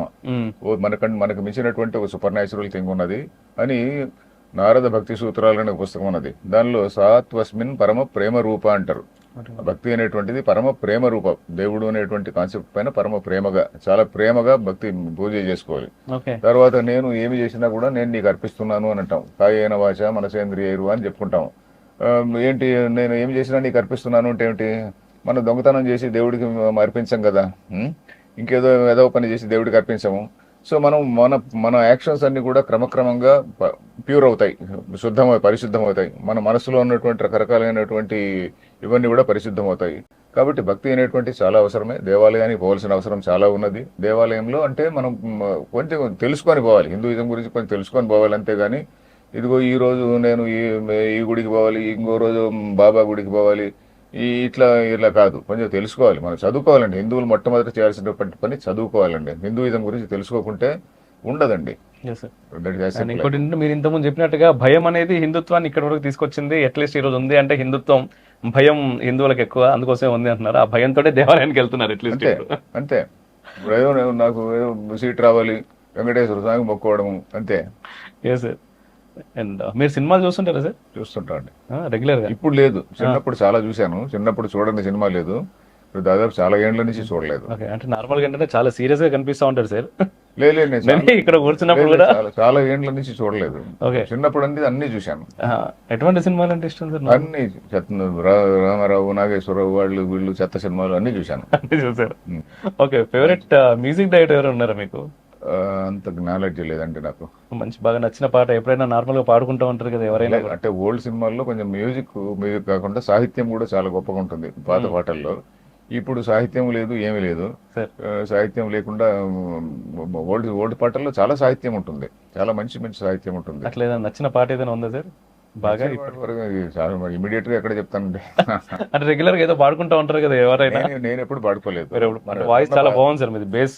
పాత సినిమాల్లో వచ్చినప్పుడు ఏదో పాటలు వస్తుంటాయి కదా. ఫర్ ఎగ్జాంపుల్ మూగ మనసుల్లో తీసుకోండి. మూగ మనసుల్లో పాటలు ఉంటాయి కదా.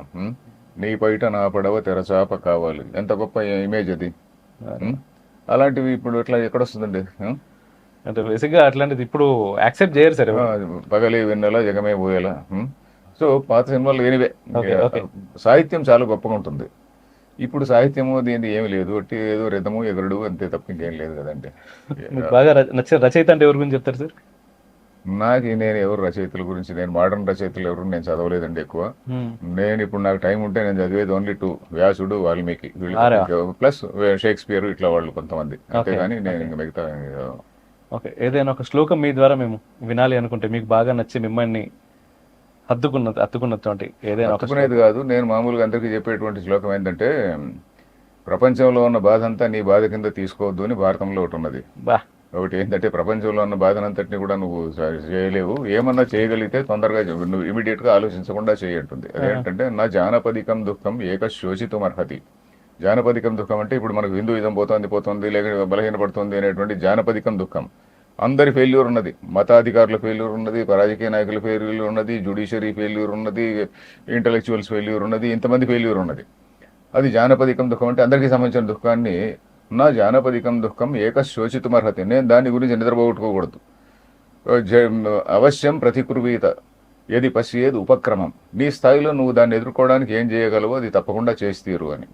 నా స్థాయిలో నేను చేయగలిగింది ఏంటి, నేనేదో చదువుకున్నాను కాబట్టి ఇది భగవద్గీత చదువుకుంటే దేశం పోతుంది అనే మాట గట్టిగా చెప్తున్నాను అందరికీ. నా స్థాయిలో నేను చెప్తుండేది అది. కొంతమంది వింటున్నారు, కొంతమందికి అది నచ్చింది కూడా. అది చాలా బాగుంది సార్, నాకు బాగా నచ్చింది. నా జానపదికం దుఃఖం ఏక శోషితుమర్హతి అశోచన్ ప్రతికుర్వీత యది పశ్యేద్ ఉపక్రమం. అంటే దానికి నువ్వేదన్నా చేయాలి అనుకుంటే నువ్వు అశోచన్ అంటే ఇంకేం ఆలోచించకుండా, without a second thought you do what you can, ఉపక్రమించు. అది. ఎస్. అండ్ సైన్స్ అండ్ శాస్త్రం రిలేషన్ గురించి చెప్పమంటే? రెండు ఒకటే, సైన్స్ శాస్త్రం రెండు ఒకటే. అద్భుతం. యోగా ఫైనల్. యోగా అనేది కూడా చాలా గొప్పదండి. యోగా అంటే రెండు రకాలు, రెండు మీనింగ్స్ ఉన్నాయండి యోగా అనే పదానికి. యోగా అంటే పతంజలి యోగంలో ఏంటంటే మనస్సును ఒక చోట కేంద్రీకరించడాన్ని యోగం పతంజలి దాంట్లో. అది సంస్కృతంలో 2 ధాతువులు ఉన్నాయి. అదేంటంటే యుజ్ అనేటువంటి ధాతువు నుంచి పతంజలి చెప్పినటువంటిది వస్తుంది, అంటే మనస్సును ఒక చోట ఉంచడం అనేటువంటిది. భగవద్గీతలో ఉన్నటువంటి యోగం అంటే ఏంటంటే రెంటిని కలపడము. వాడికి రాజయోగం పట్టింది, వాడికి ఇంకేదో యోగం పట్టింది అంటాం కదా. యోగం అంటే కలయిక అనేటువంటి సెన్స్ లో ఇక్కడ వచ్చింది. అంటే జీవుడి బ్రహ్మ కలవడము అనేటువంటి సెన్స్ లో వచ్చింది అనమాట. జీవుడు పరమాత్మతో కలియడం అనేటువంటి దాని సెన్స్ లో భగవద్గీతలో వాడారు. పతంజలి యోగ సూత్రాల్లో మనస్సును ఒక చోట కాన్సన్ట్రేట్ చేయాలి అనేటువంటి సెన్స్ లో అడిగారు. సో కాబట్టి యోగా అనే పదానికి 2 అర్థాలు ఉన్నాయి. 2 డిఫరెంట్ స్కూల్స్ లో 2 డిఫరెంట్ గా చెప్పారు. యోగా స్కూల్లో వేరే రకంగా చెప్పారు, దీనిలో వేరే రకంగా చెప్పారు. అక్కడ కాంటెక్స్ట్ వేరే, అక్కడ కూడా అది కూడా కరెక్టే, ఇది కూడా correct. Okay. Okay sir, encounter ని డిఫైన్ చేయమంటే ఏమని డిఫైన్ చేస్తారు మీరు? ఎన్కౌంటర్ అంటే ఇప్పుడు మీరు నేను మాట్లాడుకుంటున్నది ఒక ఎన్కౌంటర్. ఓకే, అంతే. ఎన్కౌంటర్ అంటే ఎదుర్కోళ్ళు. ఎదుర్కోళ్ళు అనే పదానికి కలెక్టర్ నాకు ఎదుర్కోవాలి. ఇది బాగుంది సార్, చాలా బాగుంది. అండ్ ఫైనల్ గా సార్ మీ ఫ్యామిలీ గురించి చెప్పమంటే ఏం చెప్తారు? లక్కీలీ హ్యాపీగానే ఉందండి. హ్యాపీగానే ఉండాలి. ఓవరాల్ గా హ్యాపీగానే ఉంది sir. My wife never objection. ఏదో వేదాంతం అది చెప్పుకుంటుంటా ఆవిడెప్పుడు అబ్జెక్ట్ చేయలేదు. సంస్కృతం ఎందుకు చదువుకుంటున్నావు అని అబ్జెక్ట్ చేయలేదు. Luckily she also change over a period. అద్భుతం సార్. అండ్ చాలా చాలా చాలా చాలా ధన్యవాదాలు. చాలా ఓపికగా అడిగిన అన్ని ప్రశ్నలకి చాలా బాగా సమాధానాలు చెప్పారు సార్. అండ్ మనం రిఫ్లెక్షన్ నుంచి సనాతన స్కూల్ అని ఒక ఛానల్ స్టార్ట్ చేసాం, అండ్ ఒక యాప్ కూడా రాబోతుంది సార్. దాని నుంచి కొన్ని క్లాసెస్ చెప్పబోతున్నాము. అయితే దాంట్లో భాగంగా సంస్కృతం కూడా చెప్తున్నారు. అయితే మీకు రిఫ్లెక్షన్ నుంచి ఒక చిన్నది, సమర్పణ. సంస్కృతజ్ఞస్య ధీమతః ఉపనిషత్సు ప్రవర్తకః గీతాశిక్షా ప్రదానేన దేశసేవా పరస్సదా. సంస్కృత విద్యా నిపుణః సత్యనిష్టః సుధీశ్వరః అరవిందరావో దీపోస్తు దేశభక్తి ప్రవర్తకః. థ్యాంక్ యూ అండి. ఇది మన తేజమూర్తుల సర్వశాస్త్రి గారు. శాస్త్రి Yes, గారు వారు రాశారు సార్. Okay okay. అండ్ మీ యొక్క బ్లెస్సింగ్స్ ఉండాలి మా పైన, మన ఛానల్ పైన. తప్పకుండానండి, తప్పకుండా. బాగుంది, మీరు మంచి పని చేస్తున్నారు. మీ లెవెల్లో మీరు చేస్తున్నారు. నేను ఇప్పుడు ఇందాక చెప్పిన శ్లోకం పద్ధతిలో మీరు చేస్తున్నారు. అశోచన్ ప్రతి కుర్వీత అన్నారు కదా, ఎస్ సార్. ఇది పశ్చేది ఉపక్రమం అని భారతంలో చెప్పిన పని మీరు చేస్తున్నారు. సార్ భారతం చదవండి. That is advise I can give to you. So చూశారు కదా, ఎలా అనిపించిందో కామెంట్స్ రూపంలో ఖచ్చితంగా తెలియజేయండి. And at the same time sir ఈ యొక్క రెగ్యులర్ స్పీచెస్ ఎక్కడ ఉంటాయో ఆ ఛానల్ లింక్ నేను డిస్క్రిప్షన్ లో పెడతాను. మరొకసారి మీకు చెప్తున్నాను, ప్లీజ్ అక్కడికి వెళ్ళి సబ్స్క్రైబ్ చేయండి, రెగ్యులర్ గా వాచ్ చేయండి. And at the same time చాలా ప్రశ్నలకి మనలో ఒక రెగ్యులర్ లైఫ్ లో మనలో ఉద్భవించేటటువంటి అనేక ప్రశ్నలకి సమాధానం ఈ ఇంటర్వ్యూ. సో మీకే కాదు, మీ చుట్టుపక్కల కూడా చాలా మంది క్వశ్చన్స్ వస్తూ ఉంటాయి. మనకి ఏంటంటే టైం ఉండదు కదా, టైం ఖచ్చితంగా ఉంటుంది, ప్రియారిటీ కాదు. సో ఆటోమేటిక్గా మన చుట్టూ ఉన్న జనాలకు కూడా చాలా మందికి ఈ ప్రశ్నలు లోపల వస్తూ ఉంటాయి. ఆ ప్రశ్నలకి సమాధానంగా ఈ వీడియో కాబట్టి మీరు చూసి చెప్పినా పర్లేదు, లేదు మీ దగ్గర అంత టైం లేకపోతే ఖచ్చితంగా ఈ వీడియోని వాళ్ళకి ఫార్వర్డ్ చేసే ప్రయత్నం చేయండి. జై హింద్, మేరా భారత్ మహాన్. నమస్కారం అండి.